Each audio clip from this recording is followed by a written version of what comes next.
Hello and welcome everyone to an event I know so many of us have been waiting for. This is going to be an evening and two great weekends worth of collegiate Overwatch competition. The Overwatch Collegiate playoffs are underway. I am Rich Rat alongside Kenobi, and my friend, it has been far too long since we've been here. So long, dude. I mean, I'm cheesing ear to ear right now because I can't believe we're back here, backcasting some collegiate Overwatch. Been doing this for such a long time, you and I, and now we're back into it, back into the thick of things. And this playoffs, I mean, is certainly to be one of the best we've had, if not the best in a really long time. But we'll talk about that later, Rich. I'm just so excited to be back with you. Every semester, every year, the competition continues to elevate, and we get to dive right into that as a whole. And we do, again, want to have the great opportunity of recognizing Radiant, who is partnering alongside with Blizzard to be able to bring this event once again with all of these schools across the nation to be able to compete for this #1 title. And again, we can take a look at the graphic here that we've got that shows the calendar and how it really all began, Kenobi. And I mean, we started off with a staggering amount of teams. I mean, 355 teams, Rich, out of the entire country. Also, Canada coming in to this semester of collegiate, going through the Swiss stage, group stage, and now here we are in May at that championship spot. And homecoming we had last year. Very big credits to Northwood for winning that one, but now Northwood's going to have to try and figure out a way to get that national title at the very end of the collegiate year. So this semester has already been fantastic. A lot of great games so far, and with the top 16 that we have, Rich, I expect nothing but great games going into this as well. Yeah, and there's so many teams that we'll really get to dive into and talk about some specifically as we're in this upcoming discussion. But realistically, we want to dive further into this, get to the nitty-gritty where we can look at the formatting and understand how it panned out over the course of these several months. Again, beginning with that stage 1, where it was all of the Swiss staging working through to get to those top 64 teams, like you mentioned, where it was that 355, a huge submission from across the country being able to work their way to that 64 and then transitioning into where it's now the top 16, where we've all come through that group stage in stage 2. And as you can see with this final group stage here being that championship bracket, the double elimination going from 16 quarters, semis, winners, and then of course the championship that comprises of whoever's going to be in that lower bracket attempting their redemption round. I mean, a lot of Overwatch has been played, Rich, throughout these entire months. Like, I mean, going through the Swiss stage, then onto group stage, then having to claw through that group stage where only 2 get through out of a very low number of teams. I mean, to get through that group stage, then to get to the top 16. I mean, those top 2 teams that managed to survive that group stage are definitely the cream of the crop that we have here in collegiate. So I think, again, when we look at what's coming up in the playoff round of 16, we have a lot of teams that I think are potentially poised to take this title. It feels like it's so wide open, more so than a lot of the previous seasons of collegiate have been.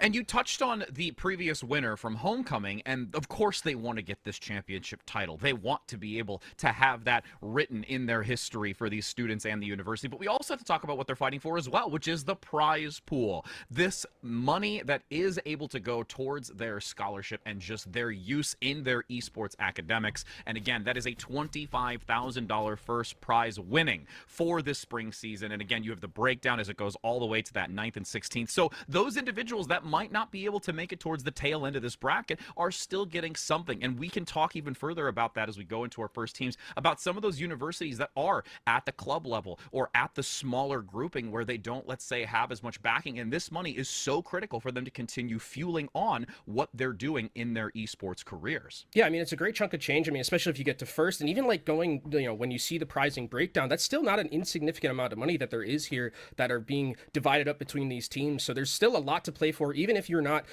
gunning for that first place, which a lot of teams are, there is still that ability, to get 4th, 5th, and 8th, 3rd, 2nd. That's a really, really important chunk of change for those programs. And I think it's definitely something that's awesome going through as we're going to be seeing the spring season prizing. But Rich, I think something else that we have a little bit of a surprise, I think, for the audience at some point. Yes. I wonder what that's going to be. I know, right? Well, we can talk a little bit more in it. We're going to actually send you to a lovely overview that both Kenobi and I have taken some time to make sure that you get all the ins and outs. You've heard some of it, but let's hear the rest of it as we give you a picture of everything that's to come. Overwatch Collegiate Championship is back with the fiercest competition yet. It's always a special time when Collegiate rolls around, and this one is poised to be the best we've ever had. I'm Rich Rad. And I'm Kenobi, here to walk you through what's happened, where we are, and what's to come for the 2024 Spring Overwatch Collegiate Championships. Now let's get you up to speed so you're ready for the upcoming playoffs. Only 2 months ago, we embarked on our Overwatch Collegiate adventure consisting of 3 stages, a Swiss stage, a group stage, and of course, the ever-approaching playoff bracket, with all eyes fixated on not only the amazing prize pool, but the title of Collegiate Champions. The Swiss stage began with a staggering 355 teams from across the country fighting their way to make the top 64 group stage that occurred in late April.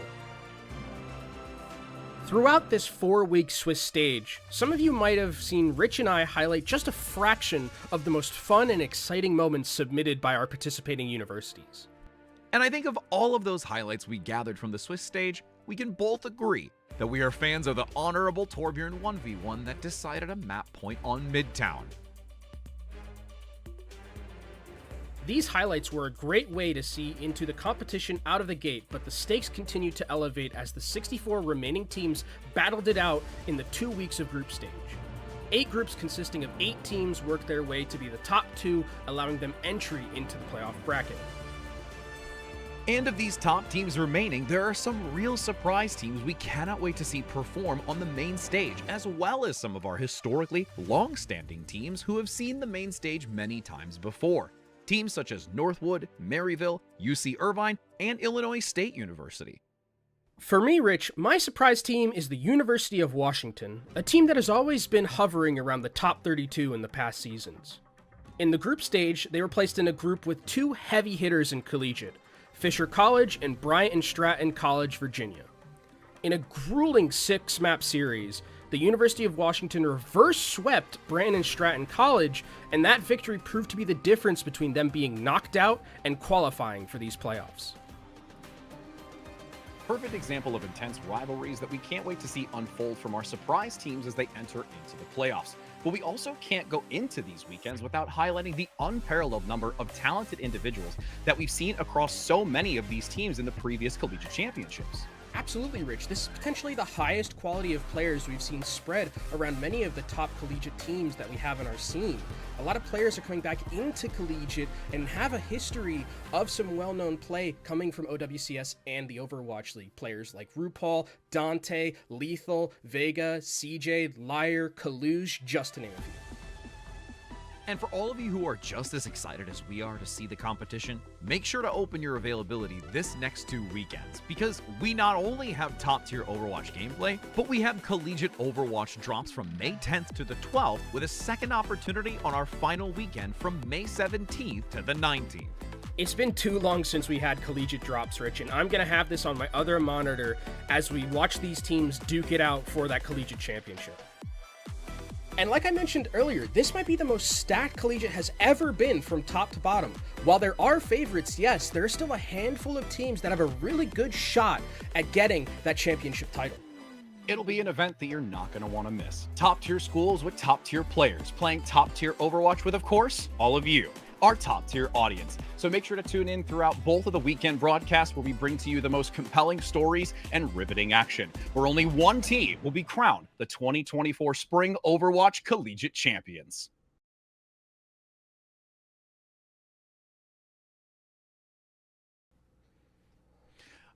So much for you to digest as we're going to be continuing to promote that over the course of this weekend and next weekend. And like we mentioned in there, those drops, I know you're all hungry for them just as much as we are. And that's why you really...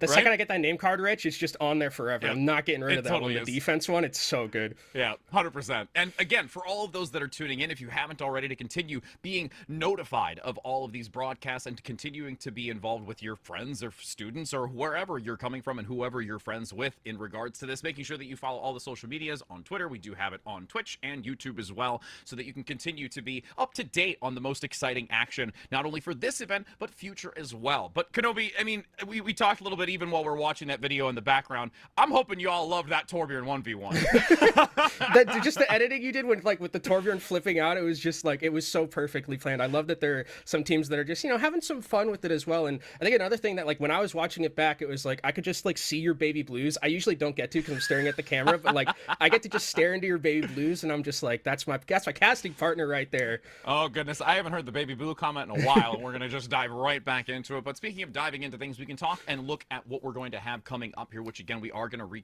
recap on that group staging and take a look at it here as we do have it and going into these teams, and we get to talk about both Fisher Esports First and ASU Sun Devils, and we've got a lot of information on Fisher, which we're going to dive into. But the nice thing is as well, when it comes to ASU, there's so much potential and recent history from this team as they've gone into more and more esports competitions. Yeah, and I think for Fisher Esports, starting off with them, they have like all of these teams, and kind of this program is very, very new to the scene coming in from last year. But in the start, when they were like coming into the scene, they got second last year in homecoming, only losing to Northwood at the very end. And when you look at the team, it kind of makes sense as to why, right? You have a lot of good players that people are probably familiar with watching OWCS right now. And if you've been watching Contenders or Collegiate prior, Riker is extremely potent on this tank play. Grapes and Neb, great support duo. One of the things they are missing, though, is they're missing Rocket. Rocket was a big deal for the success of this Fisher Esports team. One of the best tracers I think we have in NA.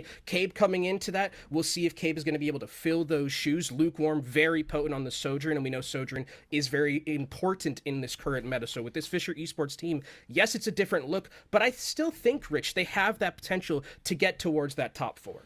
I absolutely agree, and then not only just with their talent as a whole, but when we take a look at both going to be Cabe and Neb graduating tomorrow morning, mind you, they want to be able to end this semester with a victory in this type of tournament to send off. So they not only have this just competitive skill behind their backing, but also really driven to make a statement as they depart from their university years. We could take a look at ASU Sun Devils on the opposing side. Again, this name of this school has been really popping up recently in a lot of the rankings. The individuals that are on this team, again, a club-based organization that has found themselves in a top 16 and has really pushed themselves into the spotlight, especially going into these collegiate playoffs. And I think that's the coolest thing about the ASU Sun Devils, is that they are just that club. We've seen in the past, some clubs like I remember last year, UCI, not the main team, but the secondary team that was a club at the point, made it very far in that tournament. And the ASU Sun Devils, I think, while the names aren't as known as like the names that we've seen on Fisher and some of those other big teams,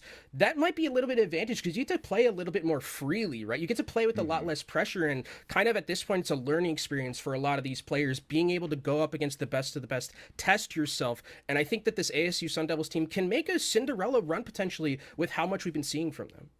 And I guarantee you, they're just as jovial as we are to get to see competition like this and to be able to play against some of the big names that we've seen in some of the biggest spaces, as we're going to be entering in onto our first map of Oasis. And again, this is what we've all been waiting for leading up to this moment. The collegiate playoffs underway in a fraction of seconds as we get to see this competition unfold to find out who is going to be that #1 champion. And this is going to be an interesting start, Rich, because we did recently have a patch that did change some things in the meta currently. Orisa, much to your chagrin, I know, completely just wiped off the face of the earth, not really being played that much anymore. But I think one of the things that when we were talking with ASU, the meta kind of hasn't really stabilized just yet. And there are teams that are playing more towards their comfort style rather than just a standard meta, right? We don't have like something that's for sure the best of the best because the turnaround hasn't been there. So it's going to be very map dependent. We've seen a lot. I think we've seen it like some of the other collegiate tournaments. We've seen like Mauga. We've seen a lot of Ramatra. We've seen some May creeping up as well. But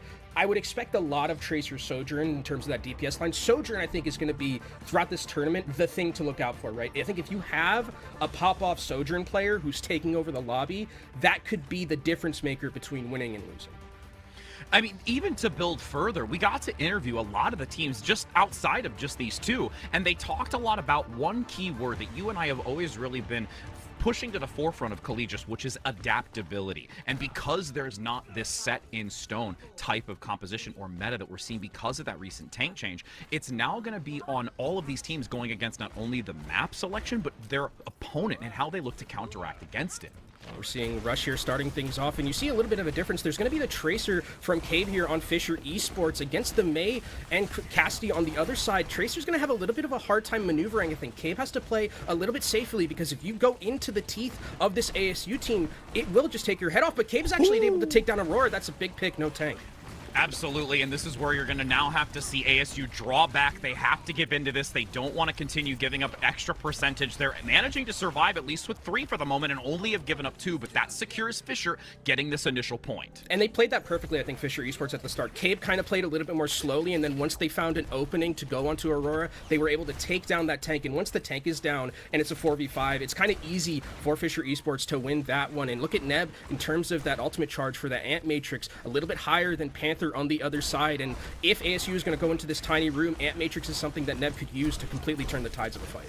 Especially just the ability to use it early. That's going to be the thing. If you can, oh my goodness, Cape's just going to come out with another elimination. This is the 2nd time in a row. It might not have been the tank out the gate, but you remove this Mei from the equation that slows, that walls, that denies space, and then capitalizes further with now 30+%. And I'm really loving this dynamic between Lukewarm and Cabe. Lukewarm is hitting a lot of these shots in these angles, and you can see Cabe is kind of on these flanks waiting patiently for, you know, members that are half health, and then once they are, Cabe just goes in instantly, eliminates them, and it's a free fight win for Fisher.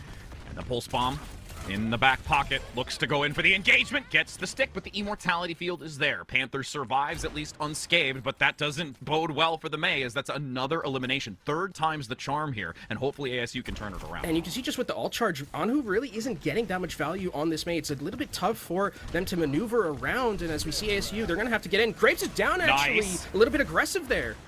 Yep, looking now to capitalize onto this, but Riker now aggressing forward, getting rid of J-Man. No longer having that Deadeye to utilize. The ultimate still available on Riker. Immortality field beautifully placed for the moment for this consistent maintenance on Fisher as they rotate back onto the point. They've given up the point for the moment, but again, as long as they continue this momentum and tempo to counteract against it with the Annihilation, they'll be able to regain point composure. But Blizzard tossed in the distance. Grapes able to subtly step outside of this. Lukewarm as well. Great sound barrier. Landing it onto 2, but Cave didn't get clipped by it, so has to be careful. Uses that recall to get out as the Deadeye now comes back up. J-Man gets into this fight later because they were initially taken down, completely zoning back Fisher, and now actually gives them a moment to stabilize. All the ults are down, though, and ASU still have control at this point. Cave is close, but a great shot by J-Man, and now J-Man is just going to be on this flank, taking names on this Cassidy. Ends up getting taken down, but already the damage has been done, and ASU are going to be able to come back here with that percentage flipped over, and now we're going to be potentially in a position to match what Fisher Esports have. An extremely back and forth fight there, but I think once J-Man got on that flank, was able to take down the Tracer, Cabe really wasn't in a position to impact that fight as much as he would have liked, but Pulse Bomb is available for Cabe, has already hit one before. Immortality field from Panther is going to be incredibly important. We've seen him already block one. Can he block another? Couple of decent shots already. Cave goes down, an icicle lands. The Deadeye pushes forward to get at least the counterplay, but Lukewarm drops below, removed from this equation. So that allows Fisher to push forward despite them actually being removed on down below. Everyone else is going to throttle forward and be able to take this back, now pushing it to a final fight territory for ASU. And I mean, Overwatch is a game of inches, right? Anhu there uses the wall to try and block Lukewarm's Deadeye, but actually pulls them upward and ends up getting taken out, where if you'd blocked it, it wouldn't have done any damage. So just an unfortunate situation there as we're getting to last fight territory. Cabe on the flank with the pulse. Cabe looking to do the same as once before. J-Man gets the elimination onto Riker. This is so important now for ASU, but they're getting collapsed on at least by the flank, but the damage is already done. Neb is out of this. Grapes as well. It's a cleanup. Cabe's attempting to try and do the best that they can to contest against this, but they're now the only lifeline here for Fisher. They're chasing Cabe. If they can take down Cabe, that'd be huge. Holding into the corner, looking to see if they've got the recall to buy the few seconds. The fact that they've gotten underneath that archway is significant to buy time and also give coverage so that the healing can come through from Neb in the distance. Deadeye now J-Man a second time, leaning and pushing into this, waiting to see somebody poke their head out. They just need a few more seconds, and there's a sound barrier as well now from Angelic. Lukewarm goes down. Blizzard looking to isolate them on the doorway completely. just chilling them to the core as Fisher now unable to hold strong on this. They looked dominant out the gate here, but ASU's adaptation, as I emphasized with you before we even began, is really starting to shine. And at the start, the May was having a little bit of problems, but there in that last fight, I mean, absolutely perfectly played. You saw that Lukewarm had switched over to the Soldier 76 and it went to that coast high ground, but ASU perfect shot calling. Angelic and Anhu wall themselves up, 2v1 the Soldier, and then walk back into the fight with the Blizzard. Extremely well shot called from ASU Sun Devils to make sure they get rid of that 1 DPS, make it a 5v4, and then just pick off the fight after the Blizzard comes out. Great showing from ASU to start things off against a very good Fisher Esports team. And now, as we go over to our next submap, Riker potentially going to be going over to that Mauga, not opting in for that Ramatra Mirror. Mauga, a hero, Rich, that we haven't cast just yet, but I think it's really good in these brawl situations. And now, as we see, both going to careen towards that upper high ground and seeing what kind of initial picks might be viable. Aurora getting pelted instantly, and again, this is what you mentioned, there's just so much damage that comes from this Mauga that can really start dwindling those health values, and if you don't allow yourself to stabilize through it, if the engagement begins, it can get really scary very quickly. And now, still holding back, waiting for the point to become active. This is where now that TVT play underneath gets a little bit more intense, opening up into the action as you've got Cabe aggressing forward, focusing back, and forcing Anhu to have to use that recall. And with the positional advantage, Fisher now will round this inner pillar and look to try and collapse onto it. Great recall comes out just in time for both Tracers to survive through that damage that's consistently being placed. Also, beautiful tumble to get back forward onto this to maintain the high ground. The Immortality Field guarantees sustainability, and that's going to be Fisher taking this initial fight, as they might have to draw back because they've overstepped their bounds. Yeah, I think Riker actually saw an opening, went a little bit too aggressive there, and the Immortality Field just a hint too late from Neb. Riker was completely out of the LOS of the healers there, so Riker ends up going down, and yes, while it's a trade for, a tank for a DPS, that's a trade. ASU will take 9 times out of 10, and now they're going to have control of this point, they're going to have control of the high ground, and it's going to be difficult for Fisher Esports without really any type of shielding to walk into this. They're probably going to have to use Ant Matrix to try and brute force their way into this point. Neb getting it so quickly.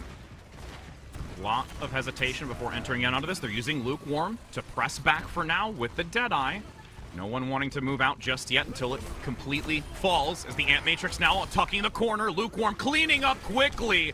Even though the percentage still climbs, they can now reconvene towards the point with a numbers advantage, and Lukewarm is absolutely taking control. And that's what I really like to see from Fisher Esports, kind of being the aggressor there, not letting ASU play their own game there. They use the Deadeye first, they push forward aggressively, and then they use the Ant Matrix and kind of get into the teeth of this ASU Sun Devils composition, because Riker in those enclosed areas with this Mauga is going to do so much in terms of just running down ASU Sun Devils combos. But Rich, I mean, if we look at the ultimates, 5 coming up for ASU Sun Devils here, but Cabe, again, with this Pulse Bomb, could be the difference maker here, finding that backline potentially. J-Man leading in once again.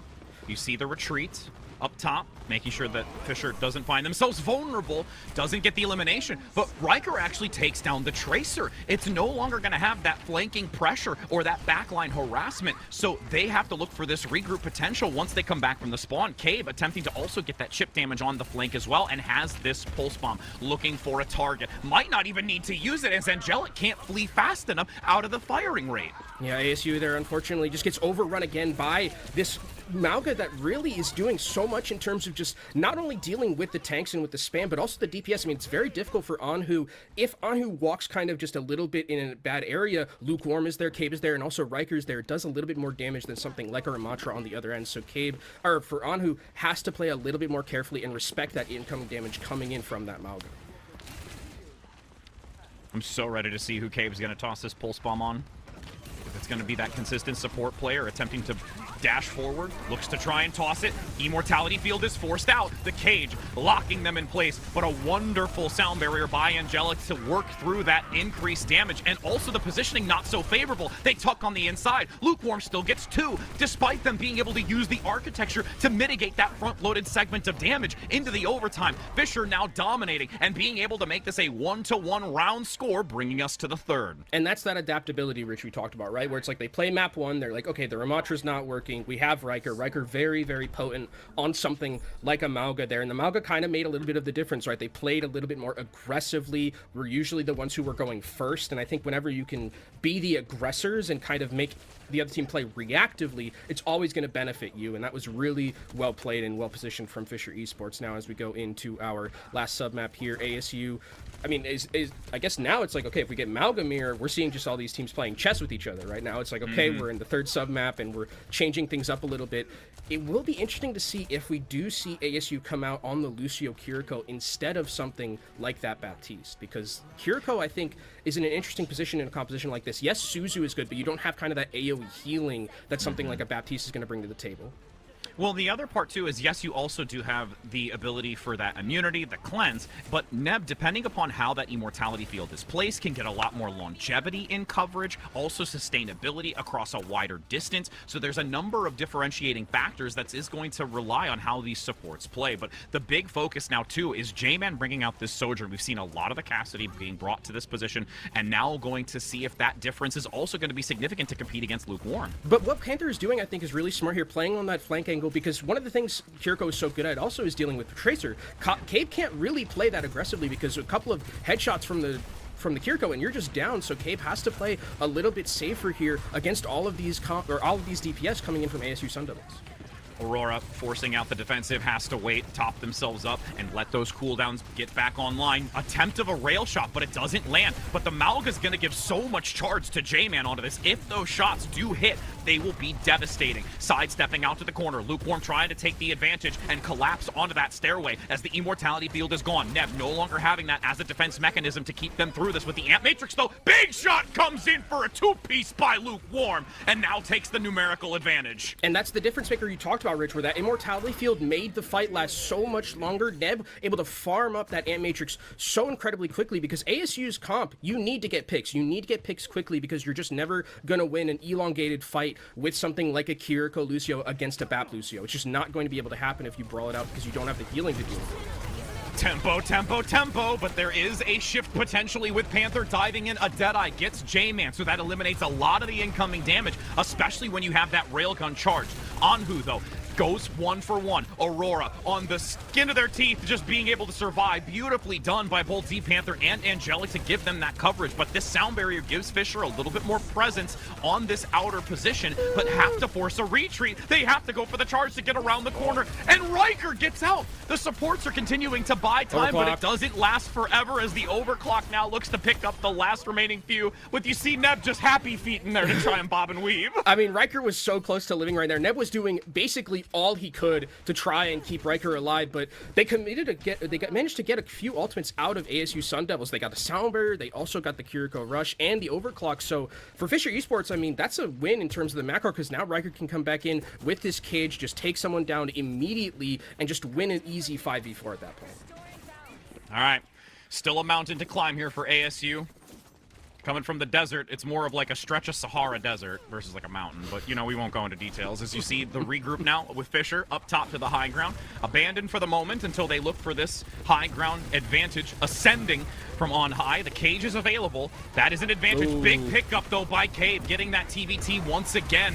Will Riker look to use the cage? They might actually hold on to it because they're doing enough damage. They've absolutely swarmed Aurora like a hornet's nest and will be able to take this back. I mean, it's crazy how good Cabe is playing given the DPS on the other side and how well that he's able to maneuver around Kiriko, around Anhu them, and win that Tracer 1v1, because it is so difficult to play against a Kiriko. You have to play patiently and you have to play with respect, but Cabe now going a little bit aggressive, 53% up and ticking for Fisher Esports right now, and they're just going to try and take all of this positioning, make ASU work for every inch they're going to move forward.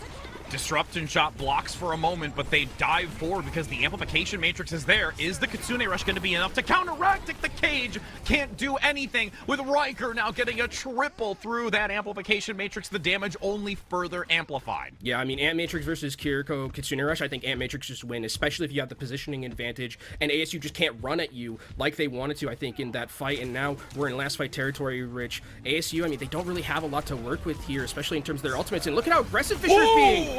What a stun with a follow-up onto the Deadeye. That fraction of a moment allowing them to be knocked to their backs gives that extra few seconds for the Deadeye to be able to get at least one elimination onto this. ASU now has to blitz back to try and contest. I don't know if they're going to be able to. I mean, the Tracer does get on there. Anhu going to be able to proc that overtime. Here comes J-Man with the overclock. It's the last chance. It's all on you, J-Man. The wait is continuing to increase. And with the time of overtime dwindling and lasting longer, there's an elimination instantly onto Z-Panther, and you do not have enough support healing from Angelic to be able to work their way through this. That will be Fisher Esports able to move into this, collapsing onto the backside. No one can keep contention, and that's going to be map 1 going to Fisher Esports. But I gotta say, they still really had to work for that one. My dog is really liking this matchup so far already. That's crazy. I mean, but like, I think one of the things that we can talk about when we start this off is that I think when we look at this composition between those two, Neb's Baptiste is one of the best things that he has in his back pocket. My dog is agreeing with me right now. He really loves it. But I think the thing about the Baptiste there is that it's a comfort pick for Neb, and Neb's ability to be able to pump out so much healing is absolutely incredible. Like, I think that was the big difference maker in that, was that Neb was able to control a lot more of that healing output and keep Riker alive, where on the other end, when there was a Mauga, it just wasn't able to be kept up with that healing output because it's just a Kiriko Lucio, right? You have to get those picks quickly, and that's how it's going to be able to matter.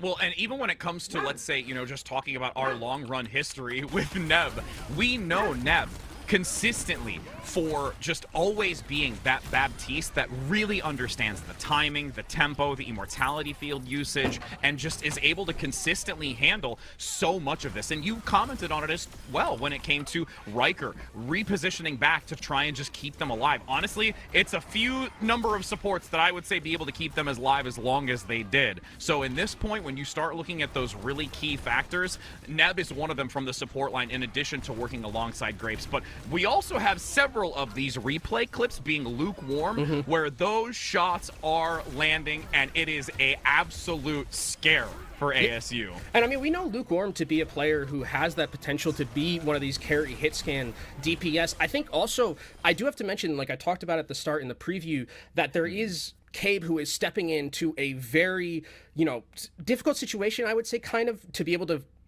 come back against Rocket, right? Rocket, like replacing Rocket, you can't really do. But Cabe, I think for the most part, played incredibly well on that Tracer. It wasn't kind of like that carry Tracer that you need, but Cabe did the job really in terms of just like capitalizing and playing safely, not being too aggressive, being able to maneuver around a lot of the difficulty of the enemy composition and get those picks when you need it, right? Picking your spot is something that I think Tracers, that makes a difference in terms of like the great Tracers versus the good Tracers, and I think Cabe did a great job there. Yeah, and you mentioned filling up big shoes like that can be a challenge, but when you're still able to get the alley-oop for the team, even if it might not be like you the headliner, you're still being able to execute. Counts as an assist in the box score. Like it's yeah, still, you know, it really does. Really does. Well, because even when it came to the very first map, it was 3 times over that you saw Anhu getting completely eliminated by this Tracer play. So there is that adjustment that has to come through. So they, from ASU, at least are feeling comfortable in knowing how to adjust and make those changes, because that's one of the biggest things. Talking to Angelic before going into today, just really mentioning how when you're going against some of these teams in these, you know, let's say the big sphere, when we talk about Maryville, when we talk about ISU, when we talk about Fisher, they've always been these long-standing top 4 or 5 teams, and ASU knows this. So they just look at this as, okay, we have to acknowledge and recognize that this is a competitor that we've already had to face off against, even just the previous weekend when it came to another collegiate tournament. They went against Maryville. They went against Northwood. So they're playing against that type of elevated team, and now really starting to learn and start better understanding how to compete against others within that same sphere. And I think there were still some, they did take a map, right? That's the big thing, is they played very well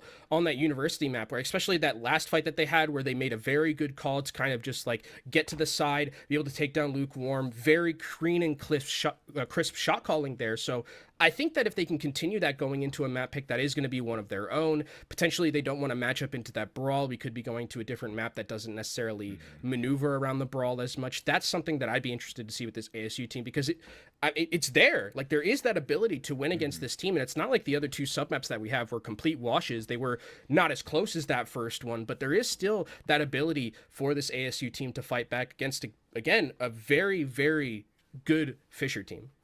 Yeah, and with the history, like we even started to touch a little bit on when it came to the top of the broadcast, we can dive a little bit more into that aspect since I know we're still waiting on this next map to come up where, again, ASU with their club-based organization that they are continuing to try and elevate themselves and get into spotlights like this. They even just recently were working and participating in a LAN locally in Arizona for, I believe it was Grand Canyon University, where they had 4 of their local teams come to and participate. And you had ASU actually take the win and networked that prize money to attend the collegiate tournament that was just this previous weekend. And once again, being able to get those funds to help fuel them, to put them on this pedestal with so many others. And this is just another perfect example in how they are not only working hard with passion and drive to perform at such a high level that they get viewership and following and support like this to maybe be able to convert it from not just a club but an actual program within the university itself. And I think they're definitely making some fans today, right? I mean, based off that first map, I think, and then going forward in this tournament, we'll see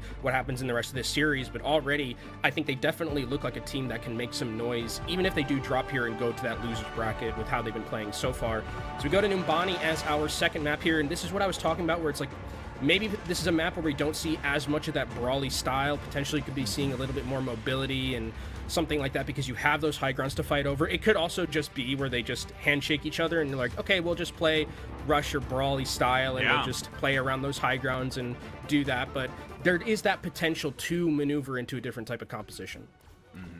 And as we do start to enter into this, oh my goodness, I'm still a happy camper, Kenobi. Do you see what's in that? Yeah, that's an player Orisa. portrait? I didn't think that hero existed anymore, but look at this comp from ASU. This is the World Cup comp that we saw actually at the end of last year with this with this Bastion and with this Sigma. Very pokey style of composition here, so we'll see if Fisher Esports is going to be able to maneuver around it. This Bastion, when it goes into turret mode, is going to be so difficult to deal with. And many of us in the community know that the Orisa has been laid to rest, but this time around, it seems that with the coordinated play from Fisher on the high ground, this horse hasn't been put down yet. Yeah, I mean, Orisa might be not as strong as she used to be, but if you still have Spear Spin and just push people off high ground and completely disrupt ASU's composition and what they want to do, it still works pretty good. This is a great decision from Fisher Esports to start things off with this composition, kind of just making it difficult for ASU to move forward. They have a lot of spam to break that shield from Aurora, so it's going to be a bit difficult for ASU to move forward. They have to play it carefully and make sure that Riker just doesn't completely annihilate them on the front side.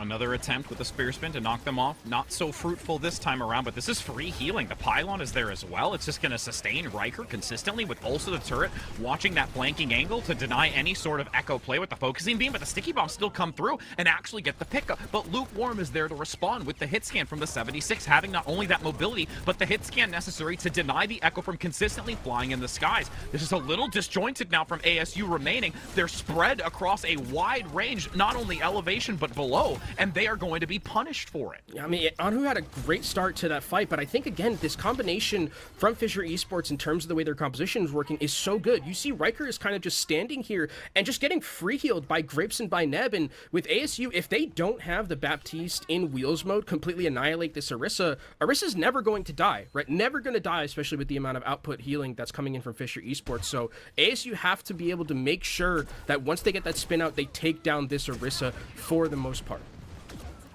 Okay, in the corner, has been caught out. Still getting some decent chip damage, though, onto Anhu. 5 HP in a dream. Manages to dash their way out of it for some topped-up healing. But now with the healing distributed elsewhere, Riker's going to have to be a little bit more cautious as Cabe plays way to the outside. Focusing beam onto Riker. There is the fortification, the duplicate, the Terror Surge attempting to survive through it, but can't quite do so. And you're also going to have that recovery with Nem being denied by Panther, specifically with that immortality field. And now Anhu dropping down below with this echo, guaranteeing that the Orisa can also try and find the remaining few down below. The numbers now for ASU are actually capitalizing on this point, but there's still quite a stagger. And also, Riker's going to go onto the Wrecking Ball to get back quickly. Yeah, Riker wants to try and stall here. There's 2 ticks that are taken right now. Fisher Esports are going to try and get back onto this one here. Angelic, though, has the ult available, and J-Man is just on this high ground for free, shooting down at the members of Fisher Esports. Oh, but Cabe gets a nice off angle. Everyone from ASU has had to abandon the point for now to try and recover, and you're gonna have Fisher come back in and take this back? It doesn't matter if you have the high ground. I think Anakin won this time. I mean, this is just incredible composure from Fisher Esports, right? They lose that fight at the start so incredibly hard, but they just play so patiently, so composed, knowing that they can just give up 2 ticks, come back in with that wrecking ball. Cabe gets a great pick onto Anhu, and all of that work that was done by ASU just completely goes for not just those 2.5 ticks, and now we're in last fight territory. Riker on the flank looking for something potentially here. 20 seconds to go. Riker gonna look for a really nice pile drive, potentially into the amplification matrix, seeing what they can do onto the high ground. They get the knockup, the damage is there, and they eliminate J-Man. There's not enough support from both Angelic and Z-Panther to keep them sustained. The amp matrix now on the counter side. Fisher going to hold the high ground and drop from up top. The accretion flies by, but doesn't quite get the stun as Aurora goes down. Cabe just going to clean up with a tactical visor as an insurance policy, and that's going to be Fisher Esports. In the very dark moments of losing that first point, managed to clutch it out with a guiding light. Yeah, that kind of feels like playoff mentality, right? Playoff composure, playoff experience, that ability for them to turn that fight around. That looked like a complete lost cause, but they were able to bring it back. And I think Fisher Esports, it felt like they kind of just knew what ASU was going to do right there. They had a great idea. They had a great team composition to basically completely annihilate what ASU was going to do. And even with Orisa being, cut at the knees as she was, Riker's still very good at Orisa, right? No matter what, that is one of Riker's best heroes. And I think that Fisher Esports, just a great understanding of how to beat what ASU Sun Devils was going to do there. And ASU Sun Devils still did get about 3/4 of the points, so there is an ability for them to still win here, but it's a tall mountain to climb, especially on a defense. If you lose 1 or 2 members, it could just be the end of it. And you can see that Riker spray. Game over, man. Game over. Just wanting to take it.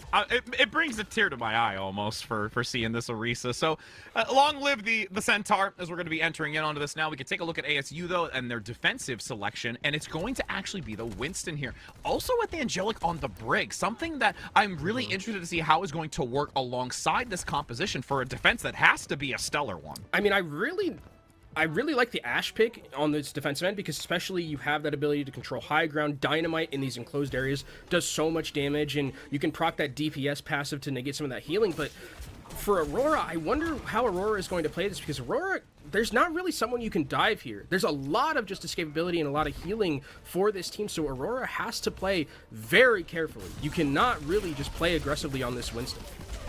Javelin doesn't quite land to force out the jump, so they'll get the chance to enter back into this as they drop below. Lukewarm gets a pickup, gets a second. Lukewarm has absolutely cracked the case on this with just a few seconds into the opener. Fisher Esports come in with precision like a surgical doctor and have absolutely taken this within 42 seconds to put them up 2 score in the first of 3. Yeah, Fisher played Operation perfectly on that map. Like, that was just a complete surgical, like you mentioned, dismantling, I'd say, of ASU. I mean, the way that they were able to use those compositions effectively, and just understanding, again, when they saw that Winston, they're immediately like, okay, well, we just have this high ground, right? It's ours. Winston's not going to be able to deal with us.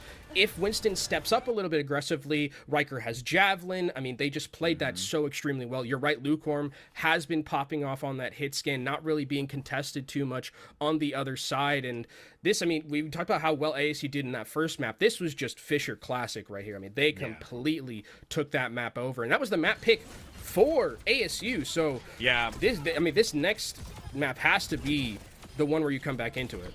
Well, and I mean, we haven't really, you and I, been seeing as much Numbani when we look at our history in comparison, but the fact that we do get to see this, I could swear that during our times that we do, Fisher is very dominant on this, because they just have a very well-rounded understanding of the fundamentals of this map, knowing how to play that upper high ground, how they play through the choke down the stairway, and utilize that back coverage position, which is why you see a Torbjorn going into this. You know that you have your back line covered, you have something there to deny accessibility onto that, whether it was the Echo or not. The fact that it was an aerial type of hero made it that much better, though, because you basically roll the dice and the gamble, and then you win that gamble. It's also the spam, really, that was the big deal, right? Because if the Sigma's on the other side, and it's like, okay, I have the shield and I have my grasp, but if I'm being shot from 5 different angles, right, by a Torbjorn, by a an Orisa, buy a Soldier 76. That's a lot of cooldowns that I have to use to just get us forward, and then I don't have my cooldowns to be able to keep the Baptiste or Bastion alive.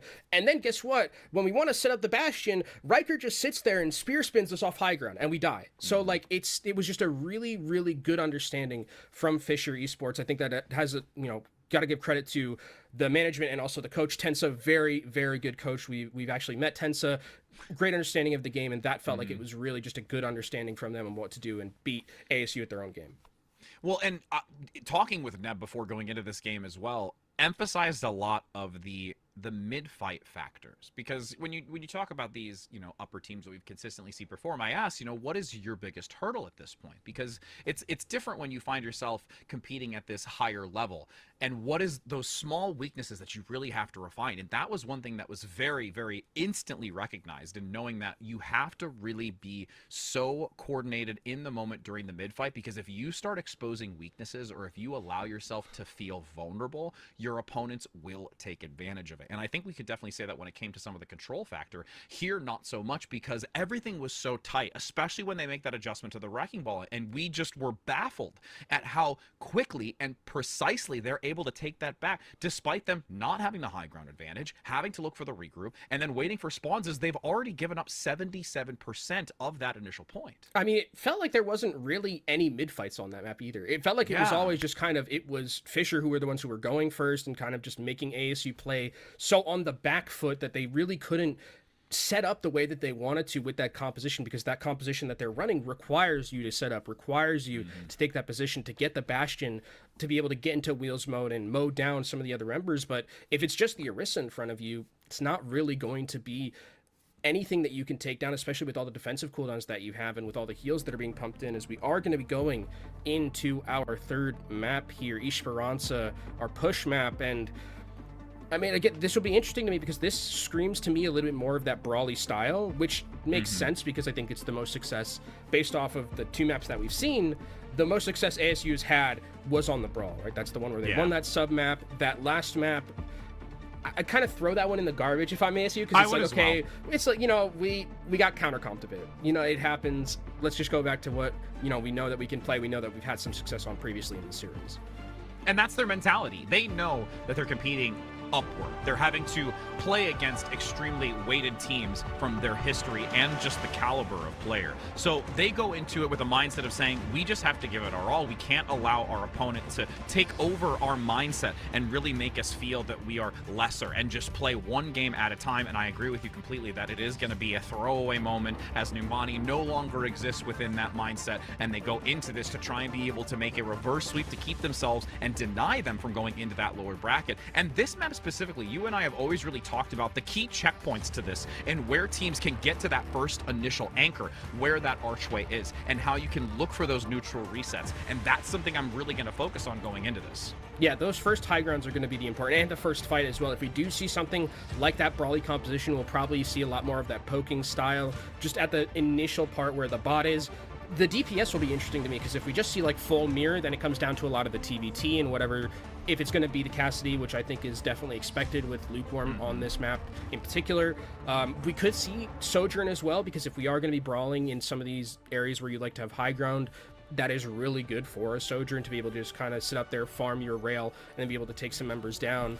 But if we do see kind of more of this brawly style, the DP, or not only the DPS are going to matter, but also the supports, because we did see ASU go with that Kiriko. I think the Baptiste just works better, especially when you're playing against Neb. You need to be able to have that same healing output, because Neb is going to just make sure Riker never dies. Yep. And as we have the seconds dwindle, it's the last opportunity for ASU to be able to flip the switch and heat it up a little bit to keep themselves still in contention for this upper bracket. As we do see Riker going to bring out the Malga with Aurora on that Ramatra. But I do like that J-Man is going to be on the Sojourn here, because one of the things that there isn't for Malga is a shield, right? So that means that means J-Man. Well, I was going to say that means J-Man is going to have the ability to farm rail very quickly, but not when Lukewarm is just taking names, as he does, completely takes off J-Man's head, and this fight is over before it even starts, Rich. It just felt like a cage match, and you've got Riker blitzing forward with nothing stopping him. It's just a locomotive that doesn't have a brake pedal. Yeah, that pick onto J-Man just completely turned the fight. And one of the things that's so good about this composition from Fisher is that once you get that first pick with a Mauga, there's no escaping, right? It's pretty much over at that point, especially when it's such an important DPS pick like that. And now this is one of those breakpoints that we talked about, Rich, is having this high ground. And you can see actually Aurora switching over to the Sigma just to offer a little bit more of that shielding to make sure Lukewarm isn't just getting these free shots into the backline.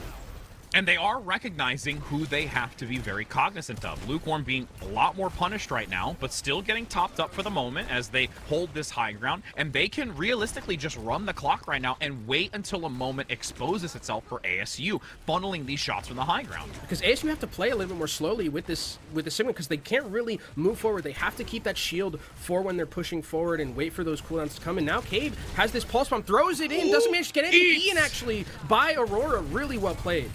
Clean timing and just going to deny that opportunity, and there is a massive turnaround potential here, but Riker able to compete in the corridor and deny Aurora from being topped up and survive, and they basically just put them back at a neutral position until their tank is online. I mean, that's one of the great things that happens, and actually Cave is able to take down Onmu. Panther is using Ant Matrix. This fight is so messy here, Rich. ASU falling apart a little bit at the seams as a fight that looked like it was pretty good for ASU at the start completely falls apart, and Fisher Esports now are going to start moving this bot all the way to that checkpoint. Cabe able to get that recall fast enough to move back with the bot as the barricade is about to reach the checkpoint. Will they go in for contention? They drop down for one. I don't know how long that'll last, though, unless they have a coordinated effort to take down this Riker play. Pulse bomb lands very low, but Neb dives in, blocking for the tank, bodying the shots to make sure that they are stabilized. And Neb, with a ballsy play, able to turn this around once again. They regroup and can go back to this anchoring corner. Yeah, they just have all the positioning advantage here. High noon available from Lukewarm, throws it in. J-Man takes down Cabe. Nice stun. Here's a chance. Both sound barriers active.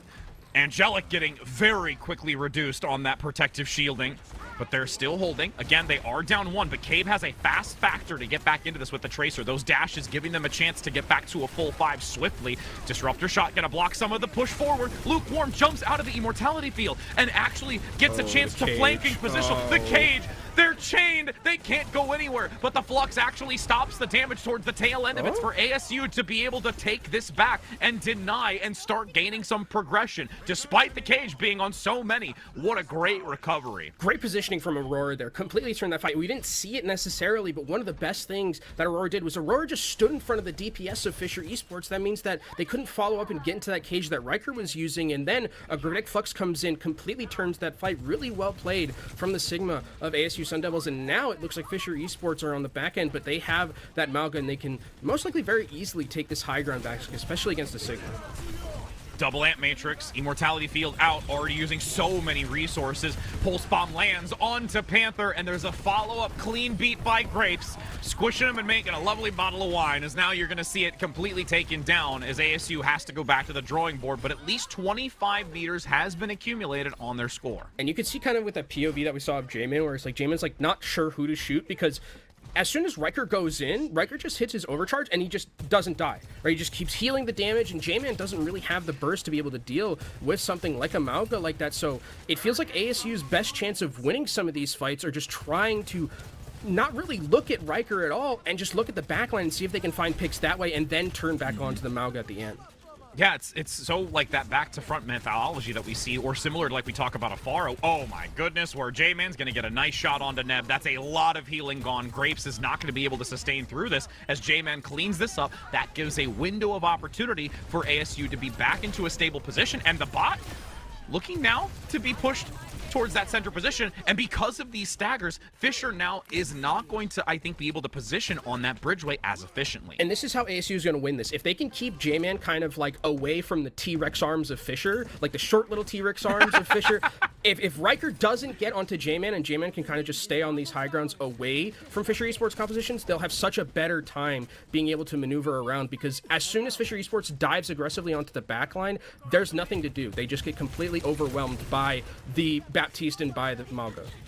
There's a subtle separation here Needs to be very careful. J-Man cannot afford to get picked up right now. Cabe looking to contest onto the bot, forces the recall, has to use that, and actually bails entirely. Doesn't want to leave themselves vulnerable until they've got that 8-second recall back online. Charge forward, overclock active. J-Man covered in an immortality field, but has been booped out of it, so they're vulnerable. But there is the coverage from that protective shield from the... Oh, and Lukewarm going to get the overclocks necessary to turn this around. And again, we saw it already on the Cassidy, but the Sojourn is going to continue to do the Lord's work. Yeah, I mean, that was just it was a good idea from ASU Sun Devils to go aggressively there. But again, it just feels like whenever Riker is diving into that backline, he's unkillable. He's just unkillable because of that ability to soak up all that damage, heal it back up, especially against something like an overclock. And if J-Man isn't finding those picks onto the backline members and only finding shots onto Riker, they're not going to win elongated fights. And with the checkpoint now being obtained, that's something they've been fighting to get and now have the closer spawn. So with these 3 minutes and 30 seconds, things get a little bit more challenging because now you have to reach that checkpoint and surpass it for ASU. Pulse Bomb now lingering for the moment to be used. Still hesitant as they hold ground through this doorway.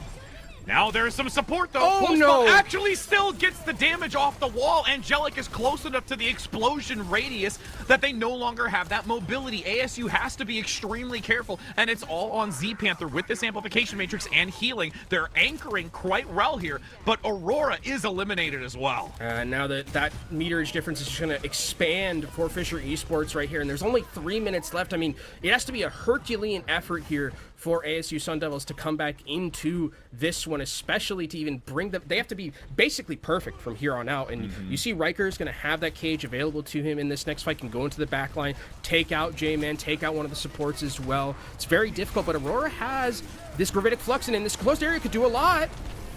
Will the cage be able to lock them down permanently enough that the damage can come through? Lukewarm gets two once again with the swinging fists of Cabe. They have dominated another fight, and now it just looks dire with only a fraction of the meters of the total distance left with a team kill. Grapes isn't here, but Grapes will get back into this fight relatively soon enough, and Soundbarrier is going to be way ahead of anything ASU Sun Devils have. So Fisher Esports just going to play this patiently, wait it out for their Lucio, and then once the Lucio's back in, they'll probably turn it back on and be aggressive. It's a turn back moment for ASU. They have to be able to dial in and find some miraculous plays. With J-Man having this overclock in 15%, that might be the difference if they absolutely need to, but Lukewarm's going to lead with it first. Sound Barrier gives them the protection. Bobbing and weaving from ASU. Really nice denial of sightlines onto Lukewarm, but unfortunately, as Lukewarm not landing the shots, everybody else will. Until that rail shot gets charged once again. This is now a great opportunity, though. There's a player from ASU that's pushing it back, at least to try and give themselves enough time to maybe get another attempt onto this. Yeah, they'll probably get one more fight because of that bot steal right there, and they are going to be having Soundbarrier relatively soon, but Neb is holding this Ant Matrix, and it's just going to be a shooting gallery as soon as ASU come into this enclosed area once Neb gets back into this fight.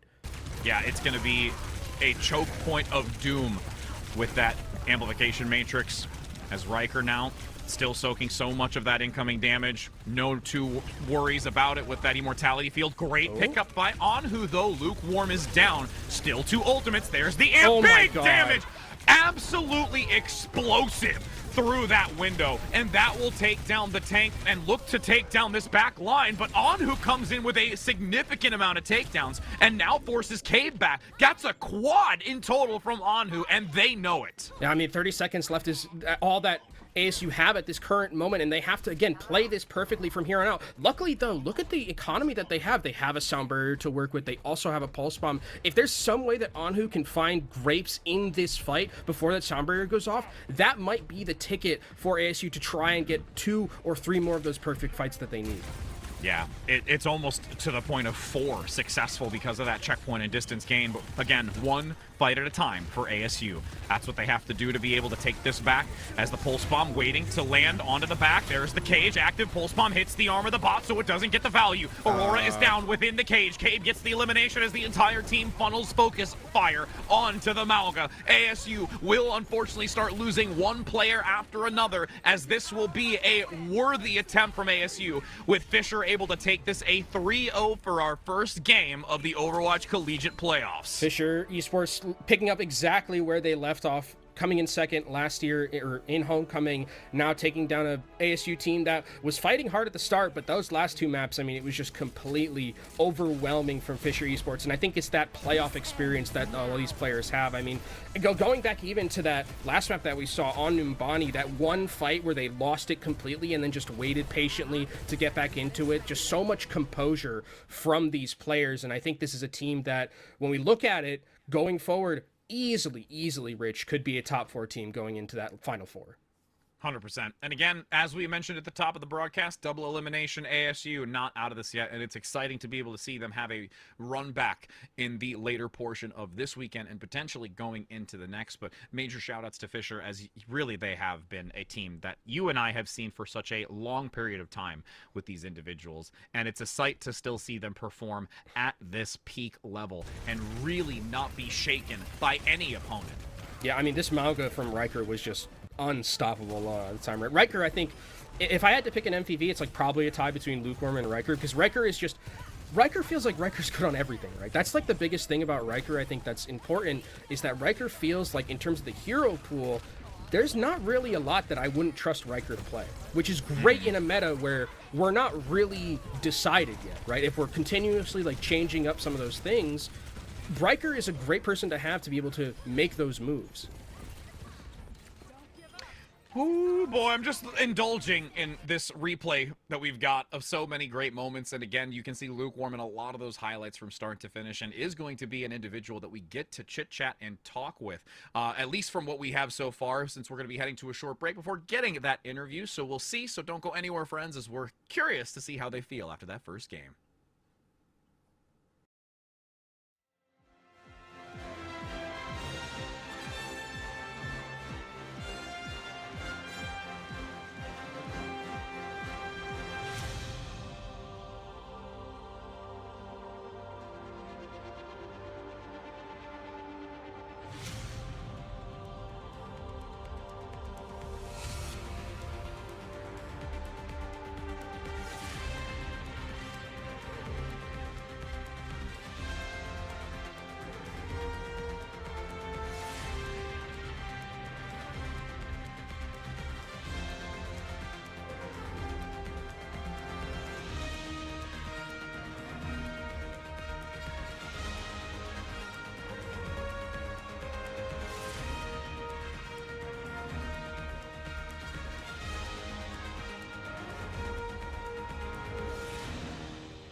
Welcome back, friends, as we're here for our interview. You know, we were talking just before the break to potentially speak with Lukewarm, but you know what? We decided to pivot a little bit, and we're going to bring you tomorrow's graduate, Neb, that we're going to get to interview.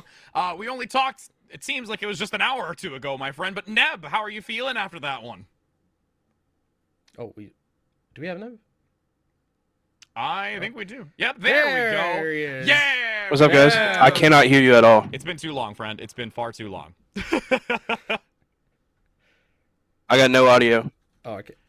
You can't hear us, but that's okay. I got so I got you now. Got you now. There we go. Okay. There okay, we go. got it, There we got go. it, Now we got eventually. you. Okay. So now that you can hear us, like I mentioned, graduate tomorrow. We only talked just about an hour ago. How you feeling after that first game? Got to feel pretty good, right? Oh yeah, I'm feeling great. You know, little easy one to start. We had to warm up, but we're back in form. So kind of talk me through a little bit about, because it was a little bit of a slow start, let's keep it real here, but like you kind of, is it just like kind of when you have those maps where it's like you feel like you should have won and then you kind of like regroup? Is there a certain person who's in the comms like kind of just being like, yeah guys, it's chill, it's just like one sub map, we know what we're doing about? Who's the one really kind of keeping you guys even keeled throughout all that? Normally it's TSM Riker. Big fan of that guy. He's the loudest person in comms, and he brings the energy. I mean, it made me not only excited, as we talked about, we were on broadcast seeing the Arisa. We were talking about how, there was the rest in peace kind of, patch that came through, but still going to bring it to the forefront. Is that more of just like a, hey, like I want to show that it's still not dead? Or, I mean, at this point, is that something you think we can see further on throughout this playoff bracket? Well, we haven't played Nabani at all this semester, so me and Bubs kind of just taught everyone like the old Wisp setup from Summer Series last year. So with the Alari, the BAP, the Torb, stuff like that. Okay. So speaking of BAP, I know it's kind of like we've watched you a lot, and it's like I feel like it's kind of your hero at this current moment in the current meta. Like, do you think BAP is one of the best supports that there is, especially because it is a little bit more of that brawly style of composition? Do you think there's any room for like a Kiriko? Because we saw a little bit from the other side, but it seems like BAP is just so good, especially with Mauga. I think Kiri's low-key better, but I hate that character, and I like playing BAP, so we kind of just force it. Okay. Got to play to your strengths. Yeah, Nothing wrong with that. Comfort picks are fine. Comfort picks are fine. Yeah. I mean, we've been watching you play BAP for so long, it feels like an eternity now at this point that there's nothing else you really want to play. There's no reason to play anything else, so... I got the Jade BAP. Yeah, with the camo skin, it looks good. Yep. Well, okay, so again, I know we mentioned going into this, graduation and things like that, coming up as well. What would it mean to you to be able to continue to move through this bracket and take that grand finals victory? Again, this is looking at big picture over the course of these next couple of weeks. What would that mean if you were able to get that? It'd feel great to close on a win. We've gotten, me and Cabe, we've gotten second, we've gotten third for so long, and it's just time to get that ring on our finger. Heck yeah. Okay, so kind of looking through the rest of the bracket that's coming up, is there any team that you want to like play specifically? Any team that you kind of like feel is at the tippity top right now? Like, what are your thoughts about the state of the bracket? Because it feels like it's pretty open for the most part, and there are a lot of teams that can win the title. I feel like the tank change that's coming next week, right before the last matches, is going to be a big like game shaker. So you'll see like the top 5 teams like Maryville, ISU, Northwood, Winthrop. Like we're gonna battle it out. It's gonna be a dogfight till the very end. All right. Okay. I think we're all looking forward to that. And again, we appreciate your time to chit chat. I know that there's going to be a lot of competition ahead of you moving forward, and we're wishing the best of luck to you, Cave, and the entire team. Again, graduation year, got to give it your all, my friend. So thank you so very much for your time, man. Wait, Cabe? Come on, Cam. Oh yeah.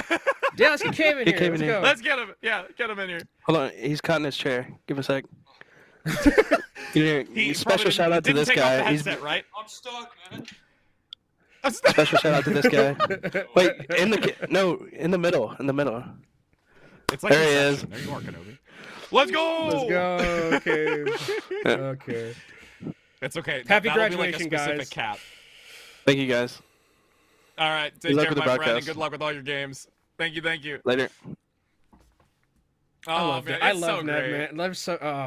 I'm sad he's gonna be gone. I feel like we've been casting Neb for so long in Collegiate, just in contenders too.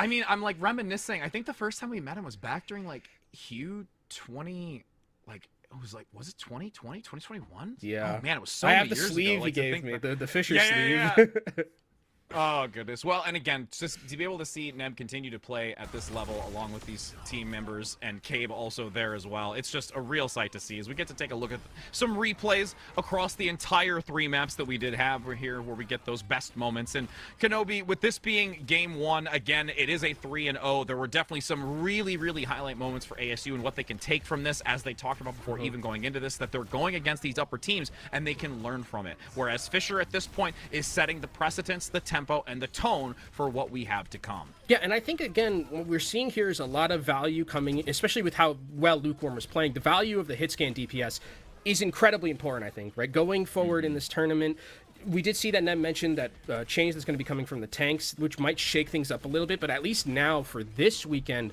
the biggest thing for me is going to be how those hit scan players match up, because whether it's the Sojourn, whether it's Cassidy, it seems like in those perfect scenarios where you have that space to work within these brawl comps, if you've got someone like a Lukewarm or like any of these other great hit scans that we have in Collegiate, that is potentially a difference maker, because we saw Lukewarm, I mean, I'd say like a handful of those fights were just Lukewarm just instantly. Like I remember Esperanza, right? We were just talking about what's going to happen, and then Lukewarm, snap of his fingers, takes down J-Man, right? Just completely from the other side of the map, and that's the fight ending. So again, hit scan specifically is going to be very important. Yes, the other parts are going to matter, but if you've got that hit scan superstar, it's going to be so beneficial for you going through this tournament.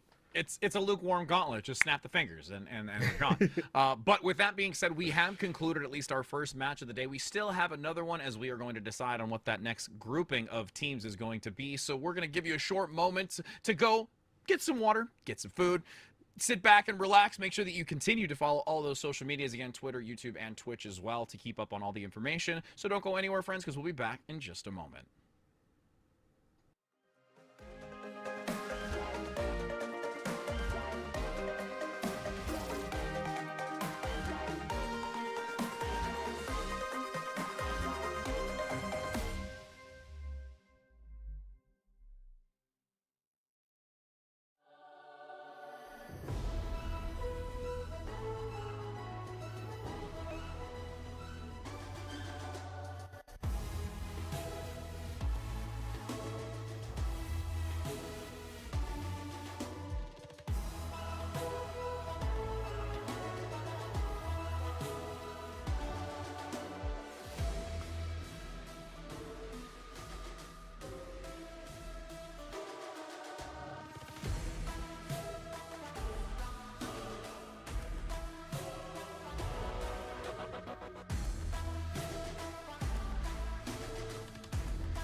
We're back! The break is over. We're getting into our second match, and I'm pretty sure that all of you saw the two names that were on there. And it's going to be, I think, a match that we are all really thrilled for. I'm Rich Rat here alongside Kenobi, and my man, I'm so pumped. We saw it like during the break, and we're like, what's our next match? And then we saw Maryville versus ISU, and we're like, oh boy, we're getting a banger to round out day one. And I mean, this is going to be a matchup of two heavy hitters, potentially even, I think, if you're looking at the possibilities, could be a grand finals preview potentially with both of these teams and how good they both are coming into this. Both of them incredible history in the collegiate scene. Maryville University, two-time champions themselves. Illinois State University, championship of their own. Made some changes to their roster, changing things up from the previous moment that they had their success. Maryville University having some new blood as well. This is going to be an all-timer, and I think there's going to be a lot of people who are in the audience who are familiar with these names. Yes, absolutely. And as we enter into this, I'm just waiting to see what it's going to be like, especially with ISU coming off of their recent win just the previous weekend in their alternative collegiate tournament. But as we're going to talk about first, let's hop into Maryville specifically, where we can take a look at these names. And again, you and I and so many know all of these individuals, and I think this is going to be a thrill of a competition between the two. Yeah, Dante needs no introduction. Yeah. One of the best players that's ever played in Overwatch League. Vision, one of the best Hanzos, I think, in NA. Everyone talks about when Vision's on Hanzo. Cheat code, King, an incredible flex DPS. Juby, great at that flex support. And Squid, one of the most DPS-heavy, I think, flex supports that we have in NA. So a great roster, and also you have, I think, a great coach as well in Unter, who is really successful in the Overwatch League as an assistant coach, now coming in as a HES coach. We have to also remember this team has been very successful as Luminosity in OWCS. So I think there's been a lot of high key moments for this team, and they look poised to potentially take this tournament. As we can take a look now at their opponent with so many accolades as we've seen ISU. Also, you're talking about coaching. Light also doing a stellar job 100%. As well, being able to just bring this team. And even when I was able to participate at the Midwest tournament that they recently had, just being able to sit and talk with these individuals and just they're such a well-rounded group of players that I just thoroughly enjoy being around, and to watch them compete at this level, it makes it even that much more rewarding.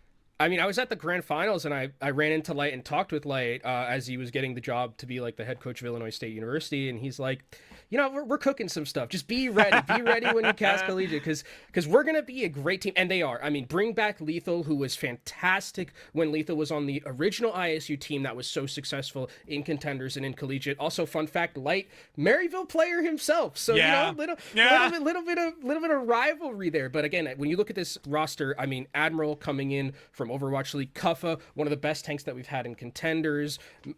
Maimon, also great in Contenders as well. I think Skyle is someone who I'm not as familiar with, but I think based on what I've seen so far in the previous tournaments and what we've seen from ISU, very adept at the flex support role too. So, I mean, a lot of heavy hitters in this matchup, and I can't wait to see how it's going to be playing out. We're starting with Oasis again, going to University, and if it's anything like our previous series, we'll most likely see more of that brawly style. Yeah, it's fitting right now, to be fair. University for both, collegiate, school, education, books, an assortment of things that makes this just a wondrous place to begin. We did Lotto into University first. We really did. Yeah, come on, think about it. The universe is so on our side right now, and for all of those in chat, you should be definitely excited for this matchup. This one, a grand final worthy competition for second match of day one. Let's hear it in the chat. We're super excited to be seeing you all here and participating in this, and I cannot wait to have these gates open and watch these two go blow for blow. And if we are going to be seeing kind of more of that brawly style, I wonder what we're going to be seeing in terms of those tanks, because I think Malga we've seen has gotten a lot of value as well. Supports are also interesting because in our previous series, a lot of Baptiste, but Nev did say Kiriko is better. But Dante is going to be on Ramatra, and I remember Dante playing this in Overwatch League in Pro-Am, and his Ramatra is super clean and could potentially be enough to make a difference in this matchup against Kuffa on that Malga. Wild performance, as we've seen on many occasions, and one that Kuffa's going to have to be really reactive to and understanding the positional advantage, as Maryville already managing to take this point thus far, forcing back ISU as they look to regroup around the corner. Nice takedown, though, from Admiral. Gets Vision out of the equation, who is a really key player, as we've already seen from the Cassidy in our previous game. And now it's going to be ISU able to clean this up with a swift strike across Dante and look to take this first. fantastic engage from Illinois State University. They see that Vision is kind of lagging back from the rest of the team, and one of the best things about Mauga is that you can kind of just hit that one button, dive in, especially with Maimon in your backline, and you can just instantly kill someone who's away from the rest of the team. So really good start for Illinois State University here, and now they have all that positioning. They can spam through with the Mauga and with Lethal to get a lot of value, specifically on this Sojourn. Ooh, that's a rail shot that was a little too close for comfort. Vision barely able to skirt their way out of sight lines of that with the disruptor shot zoning for the moment until it does dissipate. The far right side being occupied thus far from ISU until they can go back into this with the amplification matrix now available, topping up the supports. Is going to force it out, looking to just fuel this team through so much damage. And the fact that they get bolt DPS here really nullifies any opportunity to turn this back around. There will be quick work from Maryville as they swap it at 36. And I like this adaptation as well coming in from Maryville of putting King onto this Echo against something like this Mauga, because if you get the Mauga at half health, the beam is going to do so much, the focusing beam. It's going to absolutely melt, and one of the things you need to beat kind of this Mauga is that burst damage. So if you have a lot of it coming in spades, that's going to be really beneficial in this matchup. Commanding the skies for now, King.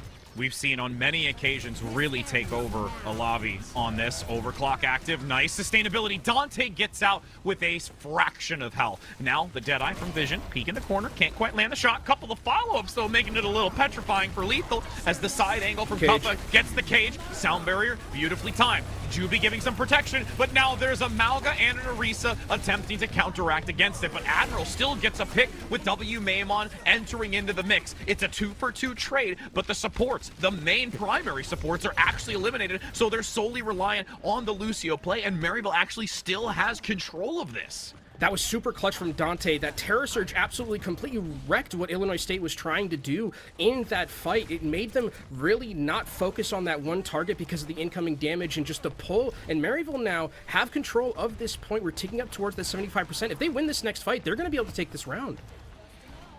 Keeping a watchful eye onto W Maimon, who's going to have that pulse bomb. Same thing with the Kitsune Rush. We already had some conversation about the differentiation when it comes from that both Baptiste and the Kiriko.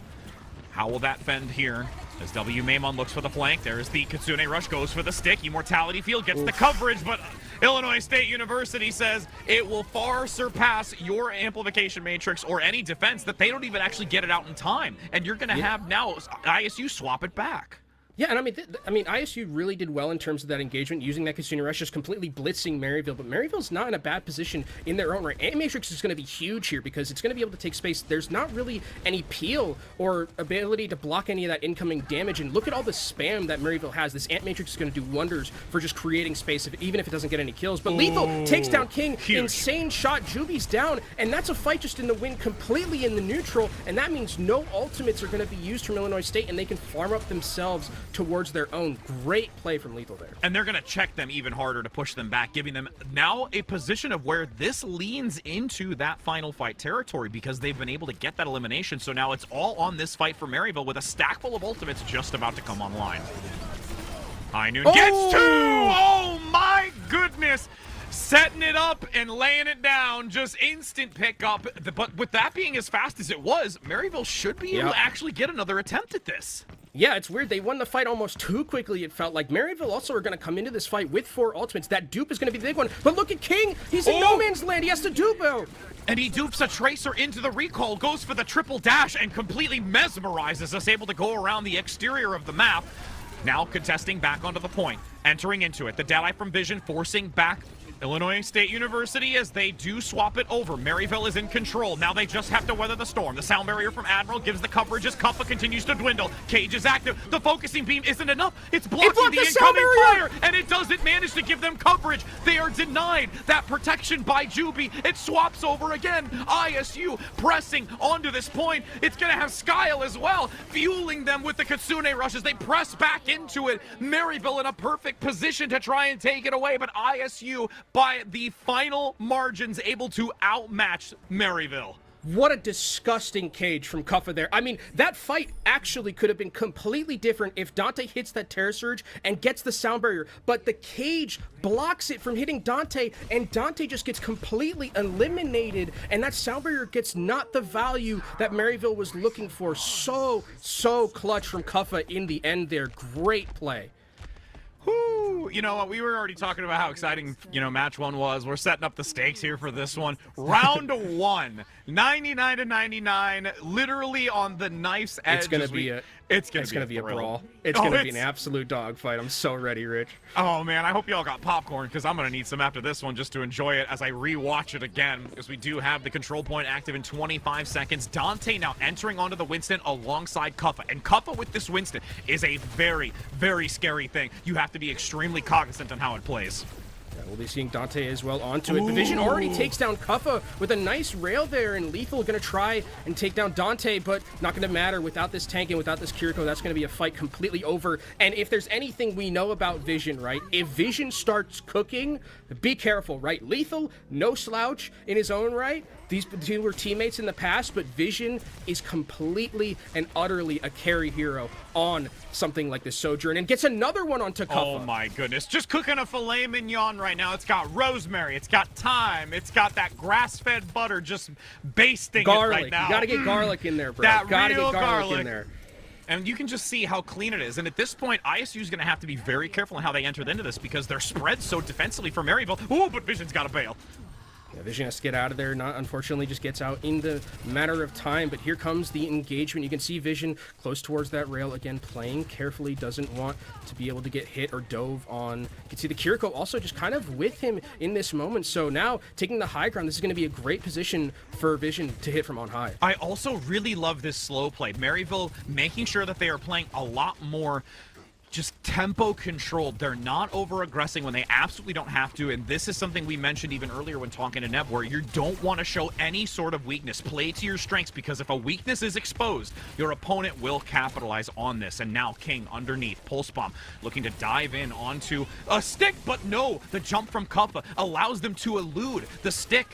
Kitsune Rush could be coupled now afterwards, leaning forward to collapse onto ISU, who is still able to hold with that protective shield. Kuffa being topped up by the supports. Lethal and W Maimon now actually going to separate and try and compete against this. The stick goes wide. Vision gets another pickup. It's the numbers advantage, but Lethal wanting to show that they are just as a formidable force, but Ooh. Vision says, no, I will sit you back down, and I am going to clock you with my overclock. Oh, Vision's able to take down. Oh my god, Vision, please. Come on, they have families. This has been an absolute Sojourn canyon, it feels like, during this against someone who is incredibly adept at this hero in Lethal. Switches over to the Widow just to see if they can get a pick. Dante's able to take down Kuffa, and now it's just desperation. Admiral has to get to the point to touch.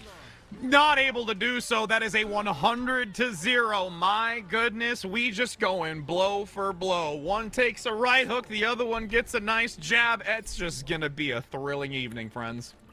That felt more like an uppercut, to be honest. 100-0 yeah. after how close that That's was. true. That was, I mean, that was a fantastic one from Maryville. Or it's like the UFC one where like you do like the spin with the backhand, like where it's like you don't even see it come in. I forget what it's called, but it's somebody's gonna tell me in chat. Thank you in advance. Just call it the spinny punch. Spin punch, yeah. Spinny thingy punchy. K, yeah. Doors Isn't gonna it like open helicopter punch or something? Is it? Know. No, I think that would be like both hands, right? You just start helicoptering. But we're gonna be hopping in now to this third and final map to see who is going to be able to take this round. Oh goodness, and we're gonna see Dante back onto the Ramatra. Yeah, we're also going to be seeing Illinois State University again coming with that Genji from W Maimon, so a lot of dive potential and burst potential with this composition. If they can find Vision in that backline, they can get a kill, but look at, I love this positioning from Juvie, just kind of controlling this archway, daring Illinois State to come out, and if they do, he could boop them off of the map and the fight's over. Oh, that's the second dash reset to get back onto it, able to get the cooldown up in time so that they're not left vulnerable. Nice boop once again, but Kuffa gets Vision, and they really recognize how significant Vision has been, and they need to remove them from the equation. King also going to get taken down with Lethal finding that crosshair necessary to bring them back into the spawn. ISU now taking advantage of this first, and now they're just putting salt in the wound to try and get space and get staggers. Dante's still alive here. You can see Kuffa has to get out of this scenario, doesn't want to be there when the rest of the team of Maryville comes back, and King going back onto the Echo again, wants more of that burst potential to try and melt down this Mauga before it really gets problematic, as Lethal already has a Deadeye way ahead of Vision here in this fight.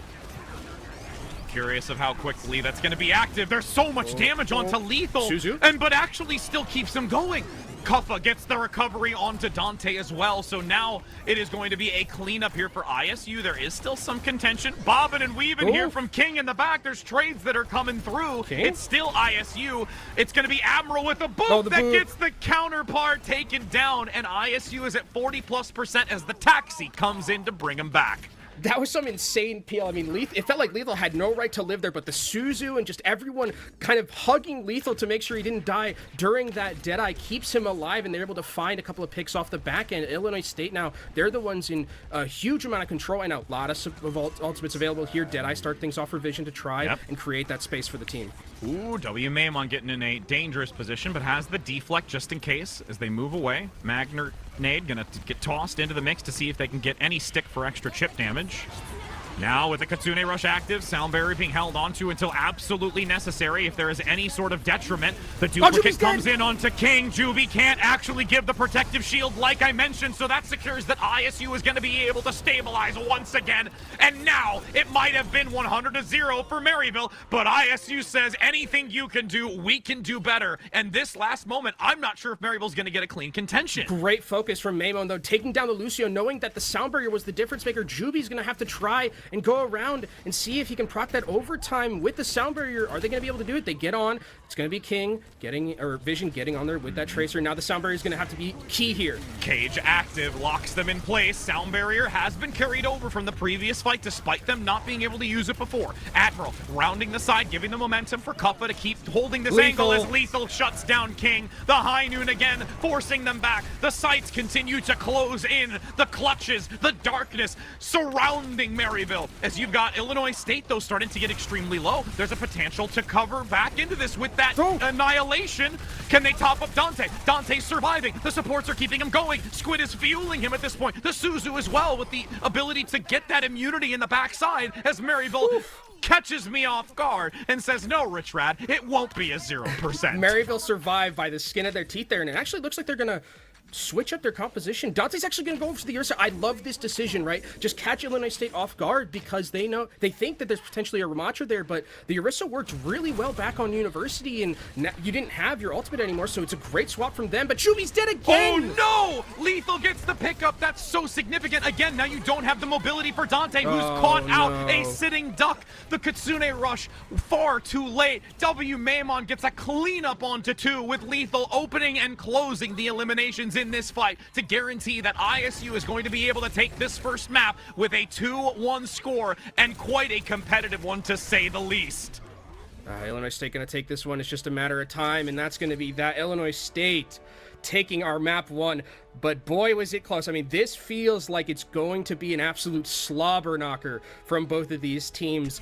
I mean, we went from an insanely close University to 100-0 from Maryville, and then an insanely close again at the very end here on this third sub map. I mean, this was just incredible. Kuffa, I gotta really mention on University, that was so that clean. Cage completely turned this around, because if that Sound Barrier hits Dante, I think it's 1-0 Maryville at that point, and then they rinsed the second map, so that could have easily been 2-0, but man, Kuffa clutches it out at the very end there. Yeah, fight winning, absolutely. And again, it's where we talk about these super micro plays, the moments that really make the difference when we talk about these teams that are just so well known over repeated seasons and repeated championships. As we get to look at some of these replays again, we'll most likely get a chance to see it. But overall, Kenobi, we are really helping the audience try to guarantee that they're going to get those drops today. I hope so. I don't want to cast a curse it, because this could just end up in like a 3-0, which I would hate to see, but hopefully we're going to be getting a 5-map series between these two teams, because I think it's what we deserve with both of these very respected programs that we have in the collegiate scene. This was just, this map was completely Vision taking over here. 100%. I think, again, one of the things that we saw were these first picks, the focus fire, I think, as well from Illinois State in the mid-fight was absolutely insane, right? There were a lot of times where they knew, like in that last fight there on Gardens, where it was like, hey, guess what? Juby has sound barrier. Juby's holding this sound barrier. We know Juby is holding the sound barrier. So what are we going to do? We're going to wait till the Kitsune rushes are over, and then we're going to blade. And then it kind of puts the onus on Juby to be like, I'm getting bladed. Should I beat here? The answer most likely is no, because like you're in a good position to Ajax, but just kind of making the mind think that way is a perfect play from ISU, and I think they really, really clutched it out a lot of times during those mid-fights. Well, in desperation times like that too, wanting to make sure that you cover everybody with the sound barrier, it leaves you vulnerable, and that's when you're going to see this hit scan in the back saying, all right, I'm clocking right now. That Lucio's coming in, and I know it, and I'm going to take him down. So there's just so much, again, that micro play that's necessary to be able to take the advantage over your opponent. And with two teams like this, they both have a thorough understanding with the players that they have of this game to such a micro detail that even myself in my age would never be able to function with. Don't like. I know. You still have some hands. You play Orisa, okay? I do. I do. I'll take that. Okay, Thank you also heal in WoW, which you need hands for. for. This you is need true. hands for. This is true. I mean, when did we ever discuss that I lost my hands? I mean, well, like usually just as you get older, your hands. It's like, you know, hands is it's just like a term, right? It's a term in esports. Okay, You just like the older you get, the more you lose your hands a little bit. Okay. Yeah. I literally threw my hands. That's what happened. Just got rid of them. But again, for those of you that are in chat, I know you're just as excited as we are for this type of game. I say we get the energy. For all of you that are tuning in, let's start saying map 5. Let's chant that. We got map 5 in the chat, making sure that that's going to be a real thing. We got to get your support in this too. We want to see map 5. We want to see map 5, as we're going to be seeing some adjustments, though, going into this next map, which, again, there is some swap up specifically for Maryville, which is going to be false swapping in for Dante and then swapping Luke in for Juby. So that kind of lets us reframe what the type of map that we're going to go to, and also the compositional selection to counteract against ISU. Yeah, False is more of like an off-tank player from what we've seen so far from him in the past, you know, still on this Maryville roster. Luke for Juby is interesting because I think Luke definitely can play the Lucio, which I think is the big thing. But I think when we look at also this Maryville University roster, Luke offers a little bit more flexibility in terms of like being able to pick up like the BAP or like some other type of, if we want to go like a double flex support route, like is that what we're going to be looking for with this team? I think that's definitely a possibility depending on the map we go to. So that's kind of what I'm seeing in terms of what's being shown in the hands of this Maryville substitution. And again, we've seen False perform so well. Again, it might not be when you, again, have Dante kind of leading the charge for right now, but when you need those alternatives for the map selection, which we did just get confirmation is going to be Midtown. So starts to give us better understanding. And the Sigma is where False can really shine. And it is, as I already mentioned about some before, a scary sight to see. Yeah, I imagine that's what we're going to be going to. I could definitely be wrong. Could also be Ramatra. Like, that's a possibility, too. I think if it was going to be, like, something like a Winston or anything like that, they would have kept Dante in the lineup. And Luke Mino, that kind of shows me maybe we're going to be, like, some double flex support look here, potentially. Lucio is still possible because Luke is, you know, adept at that hero. But I think we're going to be seeing a little bit more of that spam potential, especially on Midtown when you're fighting under that area. But everyone in the chat, I mean, we're in map 2. You got to start following. You got to make sure you're getting these live notifications. Imagine if you were missing this right now and you weren't subbed on like YouTube or Twitch or following or on Twitter. Like, make sure to get in here. We gotta get you guys in here, especially for the drops too. Like, 100%. It's like the old statement a friend of mine used to say: you're not doing it wrong. You're just not doing it right by not making sure that you're on the subs. Like, that's so passive aggressive. I know, right? It was always the worst comment. I'm like, whatever. But as we're gonna be hopping into I would punch whoever said that. To right? When I heard that, I was like, you're joking. Like, is that literally what just came out of your mouth right now? that's like I'm not mad. I'm disappointed. Like, yeah, right. Thank you. I'm so glad that somebody else gets it, because at first I was like, oh, okay, it's not that bad, and then I sat back and I thought about it. I'm like, okay, that is a little harsh. As now we're gonna hop into this, you can see already it's gonna be Maryville on the defense with False with the Sigma, so it did look to lean into that versus the Ramatra, and ISU now leaning into this composition with Kuffa still a little hesitant on what they want to bring to the table, though.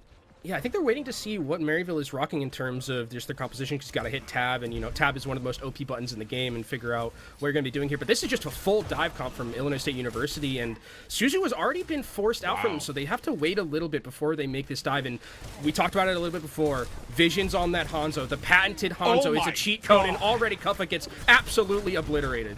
That was just instantaneous deletion. Like, They almost eliminated him before his feet hit the ground. Yeah, and I mean that's the thing about kind of this composition that we're seeing from Maryville is there's so much poke that like Illinois State University has to play it slow, right? They can't really move through these side angles if they don't have their cooldowns, if they don't have their bubble, if they don't have their Suzu. They're not going to be able to move forward because they need to get into an area where they get into that side room, reset, and then take another engagement once they have those cooldowns available to them. But when Vision is just spamming arrows into you, you're going to take some damage probably. Absolutely. And we talk about surgical precision when it came to our previous match, but this has to be even more so, I would say, from Illinois State University, because if their timing, even by the microsecond or position, is off, it will be instantly punished, as now we've already seen it on 2 occasions. Vision taken down already, W Maymon, and I mean W Maymon is like kind of farming towards this Pulse Bomb. It should be something that could potentially break them into this fight, but again, it's so difficult because Pulse Bomb is really here going to be used to force out a cooldown, right? Either force out a Suzu or force out an Immortality Field. Patience is a virtue now for ISU, and how they choose to enter in onto this. The Pulse Bomb again could look to try and gain value.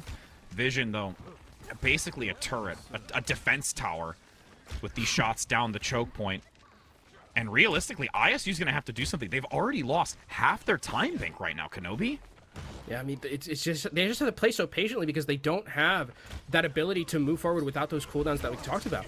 There's the dive, Kuffa half, in the flux. Beautiful Suzu, but it still won't matter. There's just this overflow of damage that Kuffa can't even survive through. Yeah, I mean, this feels like Illinois State University are really just trying to get as many ultimates as possible before like one last push, because that's really all that they can do at this point, especially with just the amount of spam that's coming through from Maryville University. And Maryville University haven't had to use that many ultimates. Yeah, they use Gravitic Flux there, but they now have Dragon Strike, they still have Pulse Bomb, and they're going to have both their support ultimates on lock, and Admiral hasn't really farmed towards the Sound Barrier in time.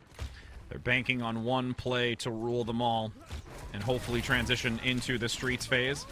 Kuffa moving forward, nice coverage with the shield. They have to round back towards the fire station to get a better angle onto it. The Kitsune Rush now crossing that middle position towards the doorway, but False gets the pickup onto Admiral, and now the blade is unsheathed from Lethal with 1 HP and can't survive. Gets the deflect onto at least Luke Mino, but everyone else from Maryville has sustained through it, and that's 2 ultimates now pushed into this, and they have to rely solely on Kuffa and Admirals to make this next fight work. The thing is, though, Rich, is that Maryville used everything that fight. Yeah. No ultimates in their bank, and that's a Primal Rage and a Sound Barrier. That's a lot of incoming sustain that Maryville's going to have to deal with. They're trying to take down Kuffa early and force out that Primal before they get into a position to use it when they want. Very, very aggressive, separated ever so slightly from the supports. They could not get the elimination, which is a lifeline here for ISU, taking the high ground for the moment until they can drop back into it.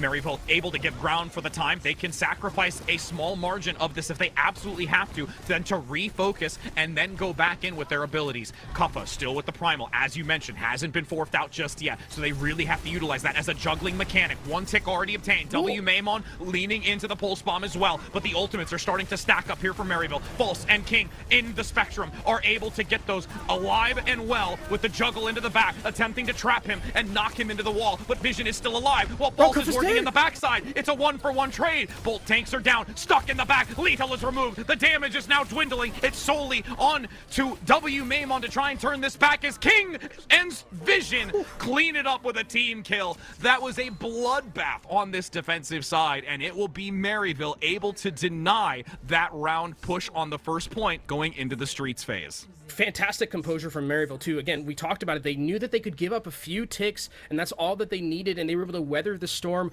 of the Primal Rage as well. And then King, as soon as the mid-fight comes around, great Pulse Bomb starts to clean things up on that Tracer. Really, really clutching it out again from Maryville there in this fight. And I mean, that was just a really difficult situation for Illinois State University. It felt like it took them, I think, 3 minutes, three and a half to just get towards their Sound Barrier, get towards their Primal Rage. And it was difficult because Vision was just hitting shots, and also, who do you dive on Maryville, right? Yeah. It's like especially in this like area that you're going through that we're seeing right now in this like lower, you don't really have a dive target. You have to go through the left side, and then you have to get to the underneath in that like corner room, and then you gotta wait, and it's just all that time you're just getting spammed. So it is difficult to maneuver. Well, and when there is that much damage, it's like you talk a little bit about, oh, they have to have so much throughput healing, but they're utilizing so many of their cooldowns, the shield, the jump, everything else, that they have to just wait. And that's even further adding additional time. So everything starts to tabulate faster than I think they can really recognize. So now that they know at least they're 77.8%, we could definitely see the same type of defensive hold, but with this compositional difference and what we're going to have brought to the table for Maryville on the attack is really, I think, going to be the defining factors in how fast or slow this take is going to be. Ooh, and Vision's going to be on the Widowmaker. I think this is just to kind of potentially see if they can, or if he can find a way to get just a pick at the start and surprise Illinois State University. Lethal's going to be on this Ashe, so there is going to be a lot of that potential for spam into this area and a lot of AoE damage as Vision just holding these angles, seeing what he can find, looking for the head of someone. Ooh, almost finds it. I mean, the most important factor is they saw the initial shot, so ISU is completely aware of this, so they can be a little bit more aware in how they look for the peek or being caught out in the open. That's a shot in the back. Recall. But it is now eliminated on bad ability use, so they have to play defensively. Sideline being a little bit blocked for the moment as False continues to maneuver through that narrow area, so Vision doesn't get the cleanest shot of it. Lethal is down. Squid gets the pickup, and now ISU is so low. Admirable cannot do anything with King chasing them down. Shield or no shield, Vision just getting some extra brownie points with finding an off angle, and this is Maryville now looking to clutch it out. I don't even think ISU is going to be able to really have a contention, and this will be a very convincing win for Maryville, making it a 1-1 map score. And that felt like it was all comfort for Maryville right there, right? Yep. You get Vision on Hanzo, you get Squid on Kiriko. Kiriko in that last fight got 3 picks. I talked about it earlier. This actually might be play of the game that we're going to be seeing here. Squid is one of the most incredibly potent DPS Flexport players, and this Kiriko is kind of where we saw Squid really rise to prominence on, you know, the contender stage and the collegiate stage as well. Like, this was just one of those matches where it felt like everything was on the comfort for Maryville University. They liked the map, they liked every single one of their heroes, and I think for ISU there, it felt like it was just kind of like, it was really difficult to maneuver. I want to really state that that composition that they were playing into what was coming in from Maryville, it's like you have to play it perfectly. It made me think of the moment from like Sherlock Holmes with RDJ where he does the analysis before Discombobulate. Yeah, like literally, that's how it felt. Everything was perfectly planned out and they knew exactly how to perform, and it showed so beautifully here. ISU now, just at this point, we talked about it already, where ASU just had to say, hey, we're gonna have to throw this map out. This one right here is ISU's, where they say, I'm just gonna get rid of that didn't exist, and we go again. I mean, even in that last fight that we were talking about how kind of they maneuvered around the map and stuff like that. That last fight, they played it perfectly, right? They sent kind of Squid and like half the team through that side alley and left Vision with Kuffa in the front alley. So there was that pincer maneuver, and there was really nowhere for the team of ISU to really stand, because you have continuously that spam and you're just getting pushed back, and eventually someone like Squid, someone like Vision, with how adept they are, they're gonna find the picks, right? That's just what they do. So again, really, really expertly played from that ISU squad, or from that Maryville squad, sorry. It's okay at this point with how back and forth they're I both feel red this and is black, going to be. in the color scheme. It's going to happen. It's going to happen. We know that this is just an amalgamation of talent that is going head to head right now, and who's going to be able to take the advantages. It's a 1-1 score. We already guaranteed more than 3 gamers. We're already giving you more. So you can't be mad at us, because we're getting closer to 5. And like I said, for those that were in the chat already that were saying map 5, you're helping this. So continue to do that. But now, keep giving us your energy, Spirit Bomb. Spirit Bomb us Yes. into a map 5 so we can get all those drops for you guys. 100%, because I know we're not, like, let's say, in arena right now to hear that energy, but I know that there's energy out there. We feel it. We soaking it up through the interwebs, allowing that to just continue to fuel us and the games that we've got in front of you. But I mean, ultimately, now that we go into this next one, I would be curious, as we deviate away, if we'll have that instant swap back. Dante maybe potentially going to come back in, since we're now going away from it, because again, False came in, did the job. Played clocked Sigma. in, clocked out, and it was just like, I'm out, guys. Just, here we go. It's just... I mean, I think when I look at this next, it is push, so that tells me like Lucio probably, like more than likely Lucio is like necessary on push, depending on like which one we go to. And that would probably mean that Juby comes back in. Yeah. I mean, again, Luke still can play it, and Luke does offer a little bit more of that flexibility in terms of like potentially moving on to a flex support if you want to run like a double flex setup that we saw a little bit in that last map of Midtown. Dante coming back in would be interesting as well, because I think if we're going to be going more brawly, definitely fits like something like a Ramatra, something like I guess Winston as well. It's pretty good for Dante, and I think Dante would be better adept at playing that Winston than someone like False. Well, and especially with what we've seen from Kava, too, to try and match up against the Winston v. Winston. I wouldn't be surprised if Kava continues to stay on that, because it's something that Kava feels very, very confident. And we're going into, it's like a deja vu moment, really. We get to see the first map the same, this one the same. It's like, oh my gosh, like they're all blending together. But this time around, it won't be the conclusion of this match and only the midway point. So I'm excited. And we can, again, kind of touch a little bit on the importance of those specific checkpoints, especially now that we see teams that we are more well understanding and how they can play those at a more high level. And it looks like we do have a swap for False out for Dante, which makes sense, right? Because I think this screams Ramatra to me, right? We're going to be brawling a lot. That's going to be the thing. I don't know if we've seen the swap for Juby, which is interesting, because that means Luke is staying in, and does that mean we're going to be seeing something a little bit different that's not the Ramatra? Because I think, again, I said it before, Luke Mino can play the Lucio, but there is that potential to move over to something else and play more of that depth flex support role. And with the depth of hero option, that might be something where they want to have a little bit more flexibility with how they look at, the method that they're playing against, because when it comes to a very strategic strategy that they want to stick to, as we just saw with Midtown, they know how to execute it. But when they need to have that adaptability and variety that can be brought to the table, of course, bringing in Dante is very different when compared to False. But I think the support, and I'm going to piggyback off your comment, is that I think that is going to be valuable for them in the bigger picture going onto this map of Push.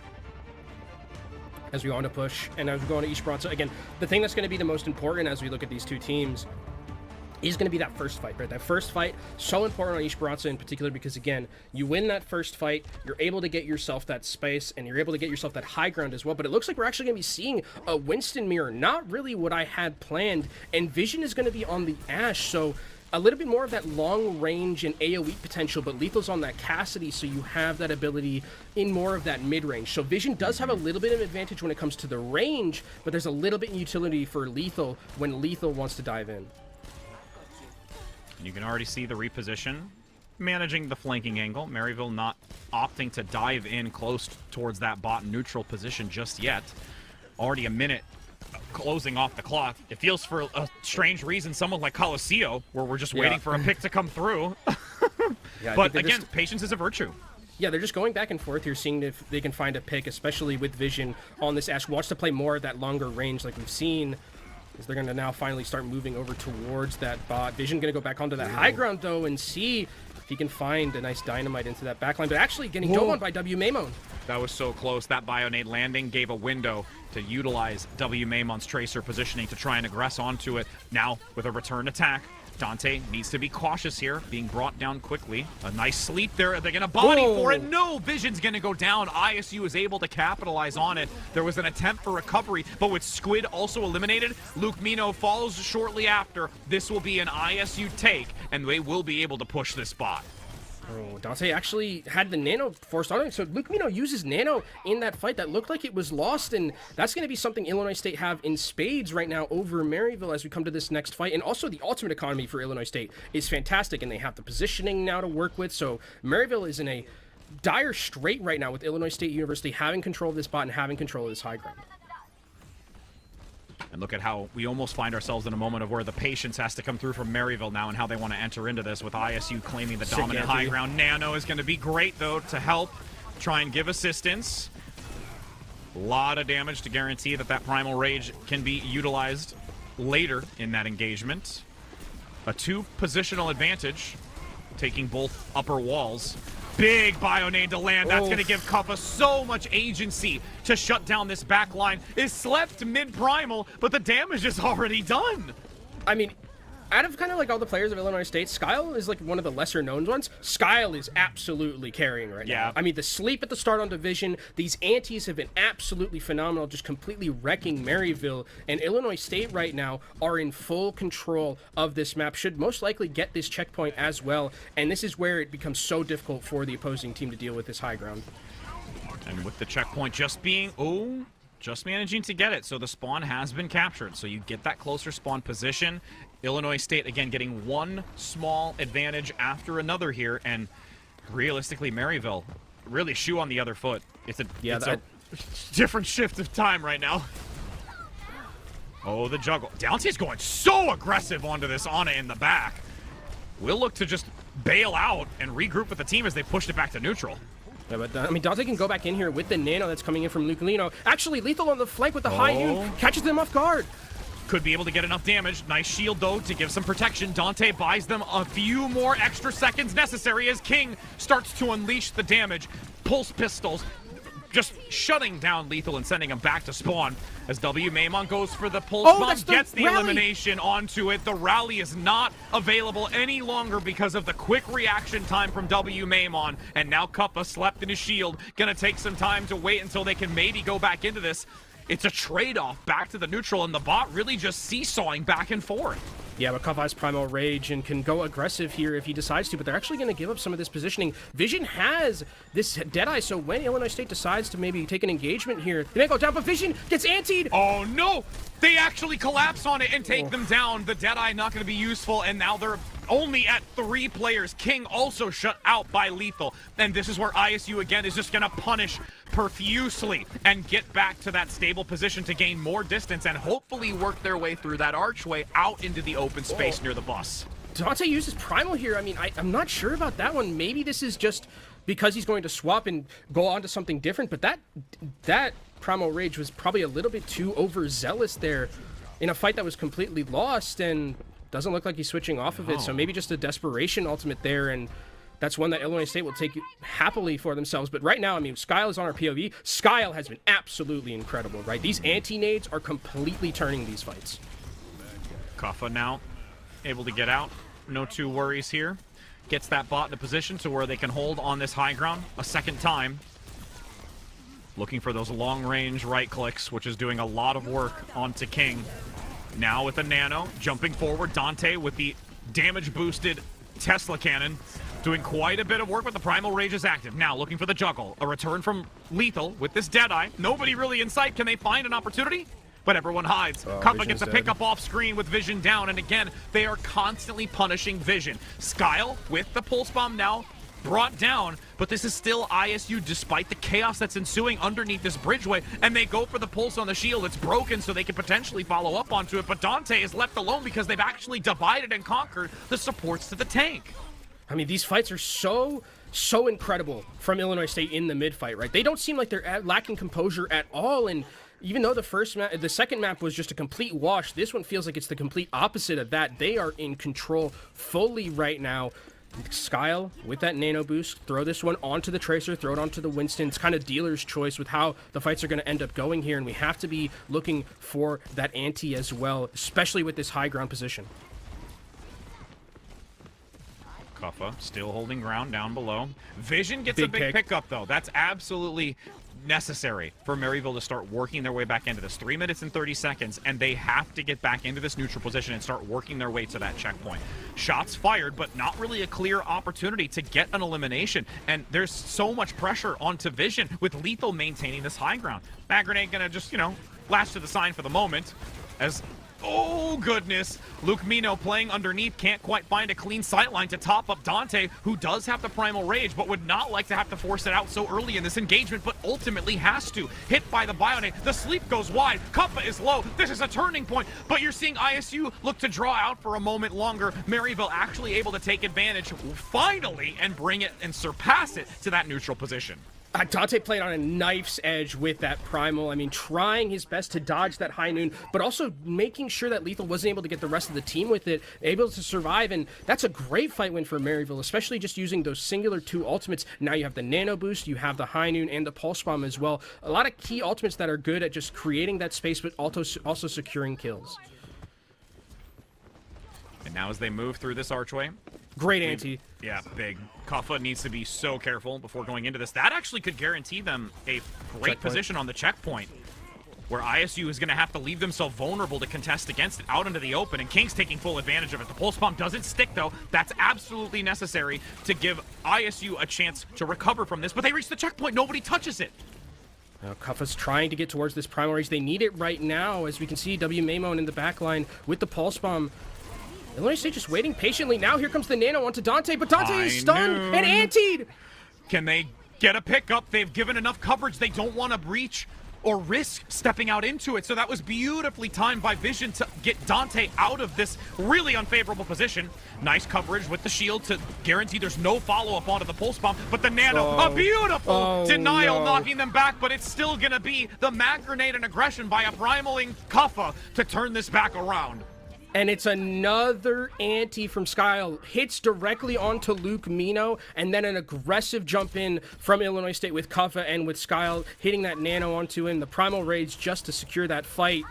And this is still very close, Rich. Only a minute left, and with where the meterage is from both of these teams, it's just a couple fights, and one team could completely take over. This is not a bad scenario for Maryville to be in. And we'll see if they're able to step up into this moment. We've seen them be able to come back from situations far worse than this.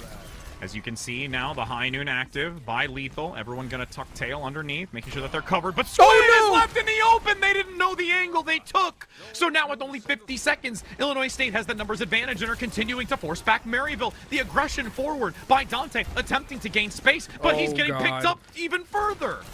Oh, Luke Mino's also down. Lethal is just taking names again right now. Gets those kills. And it's just desperation right now. I think they got to retreat here. If you're Maryville University, you're going to get one last fight, but you can't give up any more picks. Oh no! Lethal putting them in shambles, actually laying them to rest in the grave. With 20 seconds to go, Maryville is absolutely just in pieces. I mean, they have a lot of ultimates, though, to work with to come back and fight this one. They have the ability to take this bot back if they play this one successfully with their macro. W Maimon in the distance. Nice sleep onto the Dante, but unfortunately they get woken up. Now, having to flee, has a moment to recover. Diving back in, they're so low. Is there enough healing? He's so low! Beautifully done by the assist with Luke Mino in the nano boost to giving Dante another life, but another bio nade from Skyle into the back. Vision and King able to turn this around as they're into the overtime. And they have this continued push with King dividing away from the team to take it. But they're taking the bot! They're taking the bot, Richard. Illinois State's all dead! Illinois State's all dead. They used their ultimates too. They're gonna get one last chance. Oh man. Can they get back in? It has to be W Maimon to come back into this one, but look in Maryville, they also have the high noon and the pulse bomb. Illinois State have nothing to work with. They tried to win that fight at the very end. They've stripped it away from them now as they just have to turn this corner. ISU, they're making a decision. Kuffa's taking too long to get back to it. The tank is not going to get there at the same time proximity as the rest of the team. So they have to use Admiral to try and taxi him there. They've contested it into the corner. The overtime is still active. And because of how long it's been, they need to stick close enough to it so it doesn't vanish before their eyes. As they peek the corner. King is taken down. He has to use recall. No recall on King. Vision gonna look to try and use them to separate them back with the Deadeye, but getting vulnerable for the moment. Shots fired. Big bio onto Kuffa, who's going to have to draw back, give ground for the moment, but they only have 3 meters to go. They have to get into contested, and they've done so. They cannot leave this point. It's all onto this back line to potentially force them away, but they've still kept it contested because it's close enough to the bus that they have not actually lost ground. ISU re-entering into this now. The barrier is up from Dante, getting protection. The ante once again onto Kuffa, but they are going to outlast it. The healing comes in from the backside. Skyle working their butt off to keep them going. The bash gets the knockback. The whip shot pushes them away. Admiral just about to go down. Another bio nade comes in onto Kuffa. Squid cleans it up as they dive forward into this. They know it. Dante with the camera swivel says this one's gonna be ours as they battle back with a absolutely 9,000 IQ play by King on the Tracer while the fight's going on. 100%. I mean, King needs a steak dinner if this is going to be a Maryville win. That was an unreal heads-up play from King. Knowing that fight's going on, just taking the bot, and the fact that Maryville was able to clutch that fight out even at the end there. Like, the fact that they were able to clutch that out in a 4v5, King wasn't there, Rich. They won that 4v5, they bring it back with the bot, they hold it down, and they play that last fight so perfectly. Luke, who had been, I'm going to be honest, non-existent for like the first 9 minutes of that map. Anti-nade after anti-nade after anti-nade. I mean, absolutely, when it counts, clutching it up. Unreal. I mean, from Maryville, snatching victory from what felt like the jaws of defeat there. Wild. That was such a heads up wicked play by King. We realistically, I can just hear the comms. I can just hear the comms right now. King's like, I got it. Just hold him. Yeah, I mean, super heads up, super smart. I mean, King has always been kind of one of those players who has insane mechanics, but that just shows how smart he is when he thinks about the game of Overwatch. That was just an absolutely fantastic decision making coming out from Maryville. This was, I mean, I felt like this was it, right? When Lethal was just popping off, getting all of these kills, it felt like it was over. But this last fight, I mean, absolutely incredibly well played from Maryville, and I think you'd expect that from a team that's as, you know, you have all of these big names that have been playing for so long, and just know that, hey, if we get these kind of fights in the mid fight, which has always been kind of Maryville's success, right? When they take these mid fights, they're so good at it. When going back to, you know, last year and whenever we've seen them, they're just great at it, and they pull an absolute robbery from Illinois State University. And as much as ISU tried their best to withstand it, it was just blow after blow after blow, where at this point they're just seeing stars with those bionades. Like, there's no way Cuppa's going to get out of it. So we're going to allow ourselves to take a breather. You do the same. Make sure you continue getting your drops as we go into another map, so don't go anywhere, as we're going to see if Maryville's able to close this out or ISU is able to work their way through what just happened. So don't go anywhere.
I'm so pumped for day one. I was going into this weekend, Kenobi, with you, where we were like, oh, we're so thrilled, we're gassed up, we're ready to go. And then we get stuff like this, and then it just like goes into like the NOS activation, and we're just flying right now. Like it's like when I can't even like imagine, like I wasn't even thinking about like how every time we do Collegiate, it feels like I'm always like surprised. It always keeps one-upping himself. And that one, like that map of Servasa, I haven't seen anything like that in like a very long time. I mean, what an absolute match. But as we're going to be going into our next map, which is actually Servasa, I meant Esperanza, you know, kind of similar in terms of their vibe.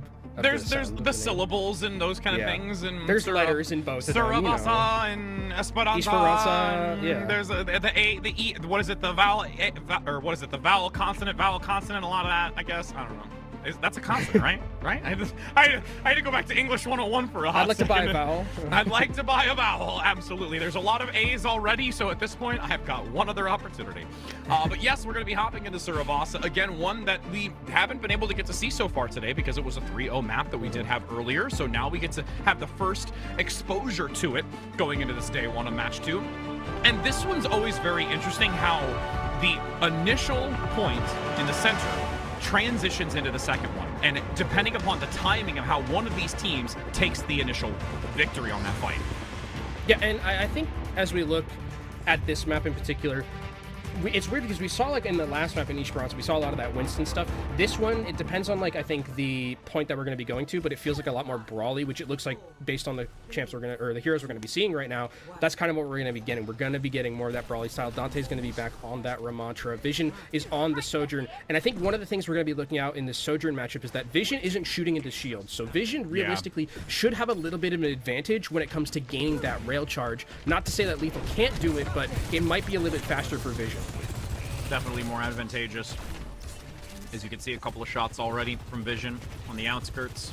Attempting to try and look for a pincer maneuver. You can see King in the distance. Didn't quite find the timing, though, to enter in onto that to get the advantage, as this well-rounded angle comes from ISU. Now pushing onto the point, keeping it contested for the moment. Cuff up, again, big target, no shield as you mentioned. So that's a lot of opportunity here for this rail to continue being charged. And you can already see that Vision is getting a couple of rails down. Admiral actually has to leave out of this fight for a little bit, but look at Vision still just charging up, seeing if he can find something. But these picks have to start coming quickly. In a war of attrition, it's going to be Illinois State who have a little bit of an advantage. Yeah, Kuffa had to drop down below and give ground because at this point they aren't able to just stay there while Vision continues to pummel him with these shots and generate the rail shots for the squishy targets into the back. But Dante going down with that instant reposition and collapse onto it gives ISU an opportunity to now reconvene back to the point. Yeah, and this is the thing about this composition, right? Where it's like if you're gonna win, you have to win quickly, especially with that Ramantra. But now actually Dante's gonna be going over to the Mauga. They don't seem to be liking that Ramantra composition. They want to be able to be a little bit more aggressive with that Mauga, as Illinois State's just gonna start cleaning up these kills. Actually, somehow Vision was able to get a health pack and manages to survive, so that's gonna be good for Maryville to try and re-engage into this position. And again, when you look at the percentage, 38% was actually just shy of, I think, where you'd want to feel most safe when you talk about the swapping back and forth. So now that does guarantee that potentially ISU can have another contest as they go in with now the Kitsune rush down that stairway. Gets a nice pickup onto King, so they've lost it now. This is where you're going to have to see the follow-up be very significant. They need to get these eliminations or they cannot be punished in their over-aggression. Oh, big Suzu. Dante v. Kuffa, but Kuffa unfortunately gets the short end of the stick here. Yeah, that was a huge Suju actually coming in from Squid, able to keep Dante alive throughout all of that, and now Illinois State, without their tank, cannot be able to continue on fighting here, and Maryville have their Kitsune Rush of their own, so they can be a little bit aggressive if they decide to at this current moment, as Illinois State is going to try and recontest into this fight. And again, this is where that percentage I mentioned is now going to start to be a little bit more glaring, so it guarantees that there's no need to rush back into this. ISU is going to be able to take their time and utilize their positioning and also how they want to tempo into this. They've got the sound barrier, they also have the cage, so if they utilize that movement speed from Admiral, they can maybe get a couple of good grabs, but both Vision and King are very mobile alongside what can happen with the support, so the cage locking down on multiple members is going to be a challenge. Look at Maymon actually. Oh, that was so close. 9 health. Has to use that recall. Now we're going in, and here's the team fight. Kitsune rush across the center. Cade has been used. Dante, though, is going to have it as they lead back into this. Juby goes down. Lethal finds the pick. There's maybe a chance that ISU can come back into this now that they've got the advantage, but again, there's still a lot of throughput healing that's going to come in from Squid sticking close. Cage now from Dante, like I mentioned, has been generated. Lethal gets a follow-up. That's 2 onto this, and they have been unlocked for the moment. That's going to take this point away. No healers, no healers. Oh, no. King actually gets the elimination back. That's 2 There's no overs. healers. There's nobody. Illinois State, I think they're able to take back this point, but they didn't have their healers throughout all that fight, and King and Vision were able to kind of clutch that one out for Maryville again somehow, some way, and now Illinois State have to get back onto this one. Maymon gets obliterated by King, an insane Genji play. I think that was just a 100-0 right there with that dash, and that's going to be that. How do Maryville do it again?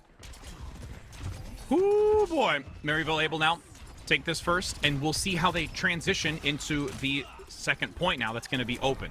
Going to be entering into Palace, and we talk a little bit about the RNG aspect of it, that how they're going to be able to get a positional advantage as you have ISU moving into it. Up top, Vision still looking for a sightline. Can't quite get too much damage onto them. Has the overclock holstered for now, as ISU patiently waits until they can enter back into this because the point's not yet active. Gonna see Vision here with that overclock available to him. Is he gonna throw it out? Lethal actually is gonna be the one to go first. Actually, Lethal gets taken down to 9 health. Doesn't survive, but Vision takes him down. Overclock far surpasses Lethal, so they can now run this point, be able to take it and generate percent, forcing back Illinois State University, and they have to go back to the drawing board and look for a regroup as they're going to attempt to approach these ultimates from both Kuffa and Admiral. It's going to be the Dragon Blade available from King here, and there's not really a defensive ultimate to deal with it. I think King is probably going to try and use this Dragon Blade as a way to force out some of those key cooldowns like a Suzu, like the Boops as well. You can see Lethal is actually opting in to move away from that matchup with Vision on that Sojourn, and is now going over to that Cassidy to offer a little bit more of that, you know, frontline damage and utility that you're going to be seeing from something like that, a magnetic grenade. I'm watching King so closely as we see if that Dragon Blade's going to be unsheathed. Dashing forward, now looking for it. The Suzu blocks the initial dash, chases down with the deflect, attempting to get the elimination, and manages to do so. Squid counterplays it, and you've got Maryville making very quick work of this and putting themselves now in a position to get their second round. I don't think Illinois State's going to be able to come back into this one with how much is ticking forward. If they do, they're going to have to commit a lot of ultimates just to try and win the fight, and at that point, I don't even know if it's worth it. I think you just take your losses and go and hope that you get a really good RNG with that next point, which they do. They are lucky enough to be able to get a really good point for themselves, to be able to get a little bit more positioning for themselves at the start of this. We'll see how this potentially rotation engagement, because we see it every now and again that teams want to try and catch them off guard as they move into this next point, but Maryville's not really one to want to take that risk as they look for the high ground position and allow ISU to actually get to the point. Ultimate stacked up here, quite a few, Kenobi.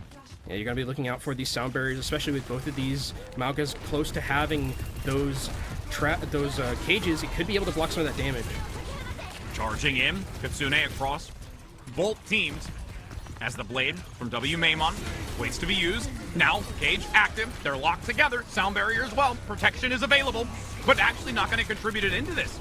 They've been trapped. They're kept close. Juby gets the boot onto Lethal, and now the blade finally comes out after so many aspects of this team fight have been utilized and are on cooldown, so it's free for W Maymon. Yeah, that fight was a really ridiculous, I mean, in all things considered, but one of the biggest things that happened there was that Maryville's sound barrier did not hit Vision. That meant that Vision had to kind of move away from the fight, couldn't use overclock, and be in that fight, which I think Vision wanted to be. So, again, the cages really made a big difference. They're blocking that sound barrier and making sure that the fight was going to be completely turned on its head. Disruptor shot blocking the sightline so they can get topped up for the moment. Dashing forward. Oh, they get Admiral so quickly. King is able to just completely eviscerate him moving forward with the assistance of Dante. Maryville right now make once again another statement, completely denying Illinois State University this point presence, and are in a very good position to be able to just take this 3-0. I mean, King is feeling it right now on this Genji. I think it's his patented hero, and he's playing it absolutely phenomenally right now. It feels like Maryville are playing so much to their comfort and to their strengths, where Illinois State University, I don't know if it's the same thing, because you have a lot of these comfort picks from Maryville, and it feels like Illinois State are trying to match that. A lot of damage. Oh my there's God, the reset. King. I was Ooh. curious if that timing was going to happen, and there was just enough damage from Vision in the back with Dante that the sweeping strike comes through to get the elimination. ISU now is able to capitalize in return, though, onto King, since they were playing so far forward. Admiral going to draw back onto the point, trying to see if they can bring a few of those key members away and actually divide Dante's and dead. conquer. Dante down. That gives a window of opportunity here for ISU. Oh, WMA bonus low, but the healing's going to be there. Admiral actually kind of does what King did in that last map, where Admiral just walks over to the point and kind of splits the attention of Maryville, and Maryville just collapses. Really well played from that Lucio player, and now this is going to be the last fight that we have from both of these teams. Big difference here is that Squid's going to have this Kitsune Rush, and you look at the DPS that they have from Maryville and also Dante on this Mauga. Kitsune Rush is going to be a huge deal in terms of winning this fight, because the amped damage and just the attack speed is going to do wonders for winning this fight for Maryville. We talked about a Herculean effort earlier, and we're going to see it once again here, attempting to try and take the next 3 rounds. ISU will be able to try and counteract against this, but Lethal is dead. That is a 4-player focus onto the damage dealer, where Lethal is no longer a part of this. W Maimon is around the outside. Kuppa can't do anything, and King will be able to hack and slash their way to victory. And in this overtime, it will not last long enough. ISU, in the fact that they were turned around in the very instance of Esperanza, allows them to have the confidence going into this map and be able to take it and allow them to move forward. What a spectacular performance. I mean, a little bit of revenge there from this team. I mean, that was just absolutely fantastically played from this Maryville squad. I mean, we talked about how this ISU team had an insane performance at a recent Collegiate LAN last weekend, and this is Maryville 3-1ing relatively convincingly that last map, the team that won that tournament in ISU. Yeah. ISU was like a favorite to come in and win this tournament, but like I said, there are so many good teams that can take a shot at winning that title, and for ISU to be in the losers bracket on upper bracket round 2 is insane. Huge props to Maryville, though.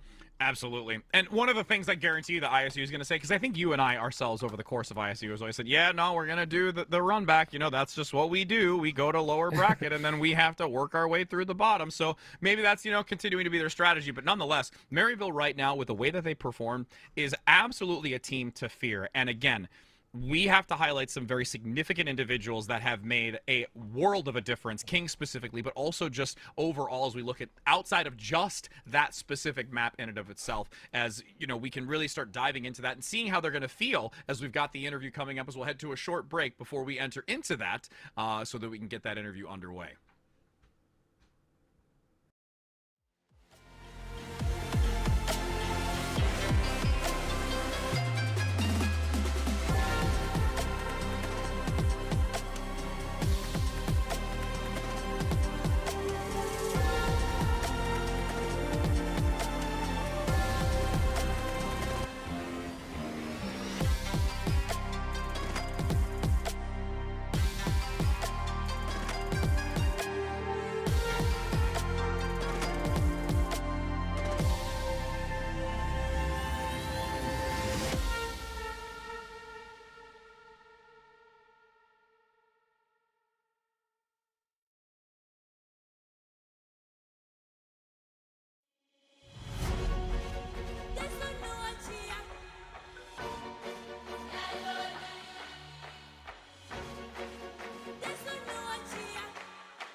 welcome back, my friends. I know that we did not manage to get you a map 5, but I think 4 is still pretty good, don't you think, Kenobi?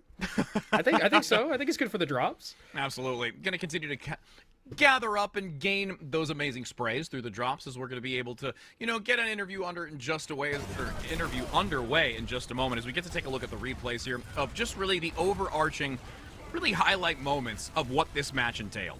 Yeah, I mean, this was back and forth, I think, for the first couple of maps, and then, I mean, map 2 was like the one outlier, it felt like, where they really kind of just put the pedal to the metal in Maryville. But like when we go to a lot of those other maps, it was very close, and King, I mean, stealing that bot away was just absolutely phenomenal. That was really a difference maker, and the clutch factor of Maryville was just too much for, I think, ISU to handle.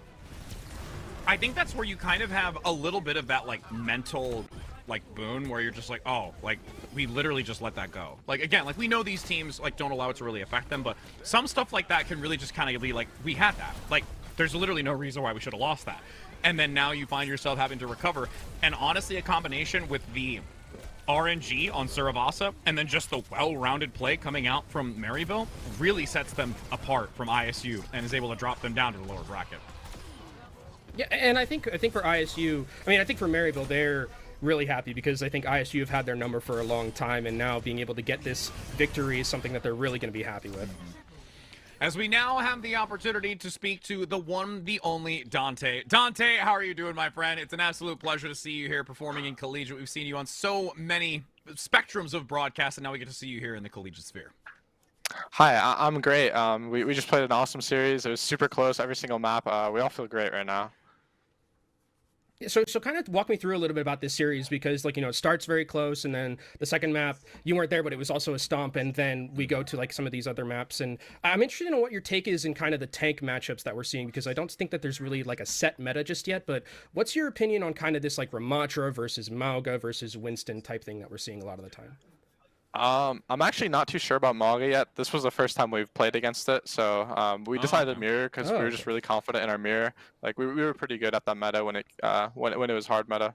So the meta is still like confusing. Like we were playing Doom yesterday or 2 days ago, and Doom was like a big bait. There's a lot going on with the meta. It'll probably be like figured out in a couple weeks, but right now we're just like going day by day, different comp every day. So then when it comes to, again, the uncertainty right the uncertainty right now of like the tank selection and like how you're adapting on the fly, what's the methodology behind like making those decisions? Is there kind of like a framework that you have, or is it really just an impulse decision to try and like communicate with your team, or who is the individual that's making like the in-game real decision making for those types of adjustments?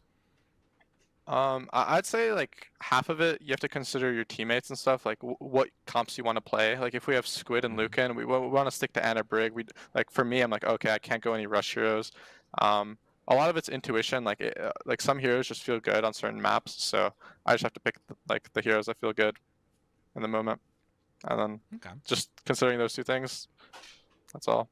So, I mean, speaking of comms a little bit, I'm interested, what were the comms like during the end of Esperanza there? Because that felt like it was just a complete, absolute bloodbath. It was going back and forth, and then King kind of steals that bot away, and you guys are able to come back into that one. Was it just kind of just chaos in the comms, or were you like calm, cool, and collected, and King was like, I've got the bot. If you guys just win this 4v5, we got this? Yeah, I think King kept on saying, I'm a car, I can't help you guys. And then we were like saying, trade on. We were all calling like the same thing. We felt like really cohesive in the moment. Just felt like we were all as one. So.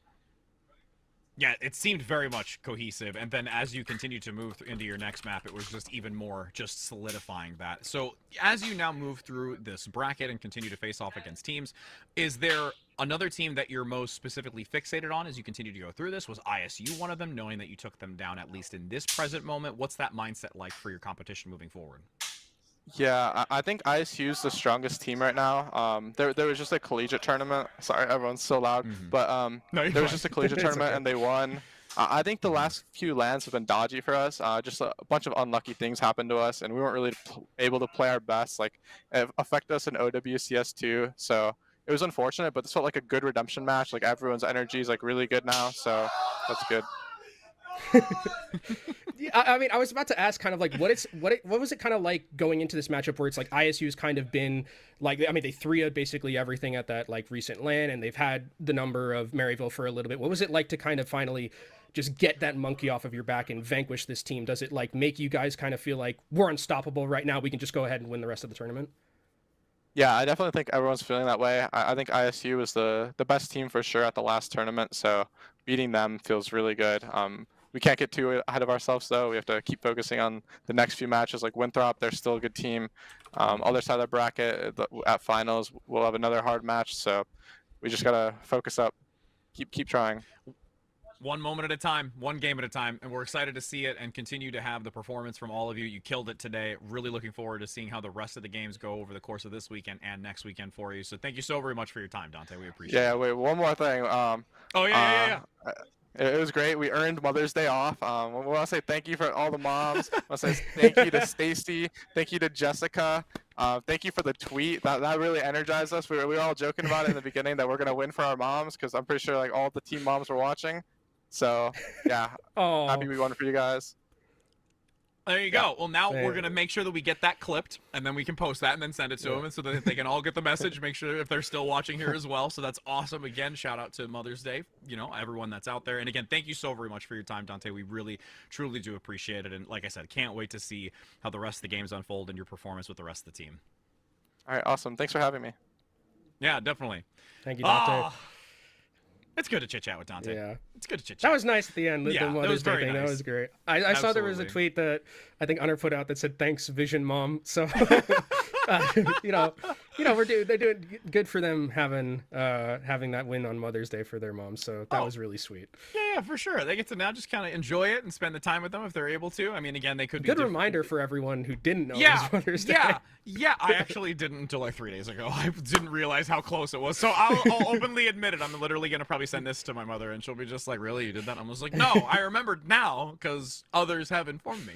But yes, to all those mothers out there. But yeah, with what we've had today, realistically, Kenobi, again, this is just setting us up for what the rest of this weekend is going to have and what the rest of just the playoff bracket is going to have. Like, there's just so much talent and potential, and we talked about it not only in our video that we put together to catch everybody up, but also at the top of the broadcast. Like, this is so stacked with just individuals of the highest caliber, and there's 100%. no other place I'd want to be. Yeah, and I think the thing about Collegiate as well is that when we talked about it in this specific, like in our video, I mentioned it a lot that this is one of the most like top to bottom stacked Collegiate instances we've had, and we already day one had a pretty significant upset, right? ISU 3-0'd basically the entire Collegiate LAN that was just there with like Northwood was there, Maryville was there, a lot of great teams were there, as we can take a look at the bracket and how we got here and some of the other matches that went on. But Maryville coming out with a great upset. I mean, this is again a team that has a lot of pedigree when it comes to playing in Collegiate, has that ability, and oh my lord, those semifinals, Rich. Yeah. Fisher Esports, Northwood, and then Winthrop versus Maryville. Like, I mean, we are spoiled for choice right here. But 100%. Can't forget also Illinois State in the losers bracket. That feels like their comfort zone. And again, you talking about those four major teams that we talk about, a lot of the talent, but again, even some of these performers that are in the earlier portion that were dropped to the lower bracket, where they're still being able to bring some serious competition, and cannot wait to see how they're able to work their way through that lower bracket, and again facing off against a team like ISU, who unfortunately didn't quite find themselves in the semifinals. There's only 4 that move on, and there's 5 of our well-known talked about teams. Yeah, but I mean, I think for ISU, again, it's, I definitely have faith in them as like a team, especially with Light as the coach. I think that they're definitely going to have that ability to, recoup. They love playing from the losers bracket. It's been a place where they've been before as a unit, a lot of those players, Lethal in particular. But I think in general, it's just been an absolute great day of Collegiate Overwatch to start things off. Yeah, it really has. And again, it almost kind of sets the stage for them where they're like, all right, we have no other opportunity right now. We have to perform at our best, because if we do not, we will go home. And I think that really weighs a lot onto the mental aspect and just making sure that you have to be performing at your top. And I agree with you. Light, I think, is going to be a perfect example of being able to set that up. I mean, as you mentioned, Kenobi. Yeah, and I think, as we go into the rest of the bracket, also, we do have to mention, like, if today wasn't enough to get you to like follow on all the socials and everything, like what are you doing? Like what did you say earlier? You're not doing it wrong. You're just not doing doing it right. Like something like that. I'm not going to be as passive aggressive, but you know, obviously with how good the competition is, that was just day one. There's still a lot more collegiate Overwatch, so make sure to follow everywhere. X, YouTube, Twitch.